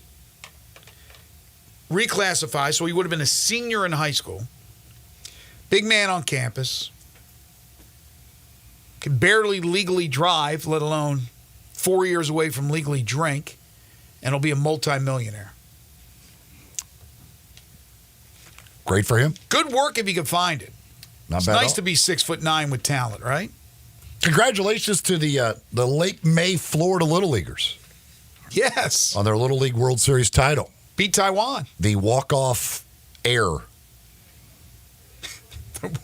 The walk-off error. From Taiwan. I know. He just threw it to nobody. Just fielded a bunt, threw it to first base when there was nobody at first base. I love the video. The first base coach cracks me up because when that throw goes sailing by him, he just starts running. First base coach is awesome in the video of that last play. Is it going to go down like was it Freddie Brown who threw it to James Worthy for Georgetown? Was it Freddie Brown? I don't remember for sure. Somebody made that pass to Worthy to the wrong team. This guy threw it to nobody. Yeah, note to self, if throwing to first base on a bunt, make sure there's actually somebody at first base. Well, congratulations to Florida and the United States of America. The Little League World Series finally over after about 8 weeks on ESPN. Now I can get back to the regularly scheduled programming. Shoot 360 Memphis, from preps to pros. This place is just a cool place to go and become a better shooter of the basketball, a better all-around player. Parents, grandparents, coaches, I've told you about this before. I'll tell you about it again. This is the place for your sons, your daughters, your grandchildren, your players, if you're a coach of a team, to go. It's also great for adults as well. It's the same system that stars like Steph Curry use. It's a revolutionary training facility that combines cutting-edge technology with expert coaching to improve shooting skills. They now have the new Cordova location open, a newly renovated 50,000-square-foot facility with 2 NBA regulation-sized courts, 3 high school-sized courts, and 4 shooting bays with Shoot 360 technology. They have all the great instructors as well to help you become a better all-around player. Memberships are now on a monthly basis. So do yourself a favor, stop by, take a tour, join for a month. If you like it, and I'm going to bet you do, then sign up long-term. If not, 1 month, no harm, no foul. It is a facility like you've never seen anything like this when it comes to a basketball facility. It is Shoot 360 Memphis. They're now open in Cordova along with Collierville, so they got 2 locations. You can join both if you like. Call them today at 901-779-3176. That's 901-779-3176, or go online and sign up at Shoot 360 Memphis. That'll do it for us today. I want to thank Mr. College Football, Tony Barnhart, for joining us. Again, he'll be speaking tonight at the Memphis Touchdown Club. Tomorrow, Connor O'Gara joins us. Tim Duncan, now back at the University of Memphis, he'll join us. Mickey Barker in his final segment of the golf season, plus Humdinger's Trivia. It's all coming up on the show tomorrow, starting bright and early at 7 a.m. Wolo and Friends on Sports 56 is coming up next for Eli Savoy and for Zach Boyd. I'm Greg Gaston. Have a great day, everybody.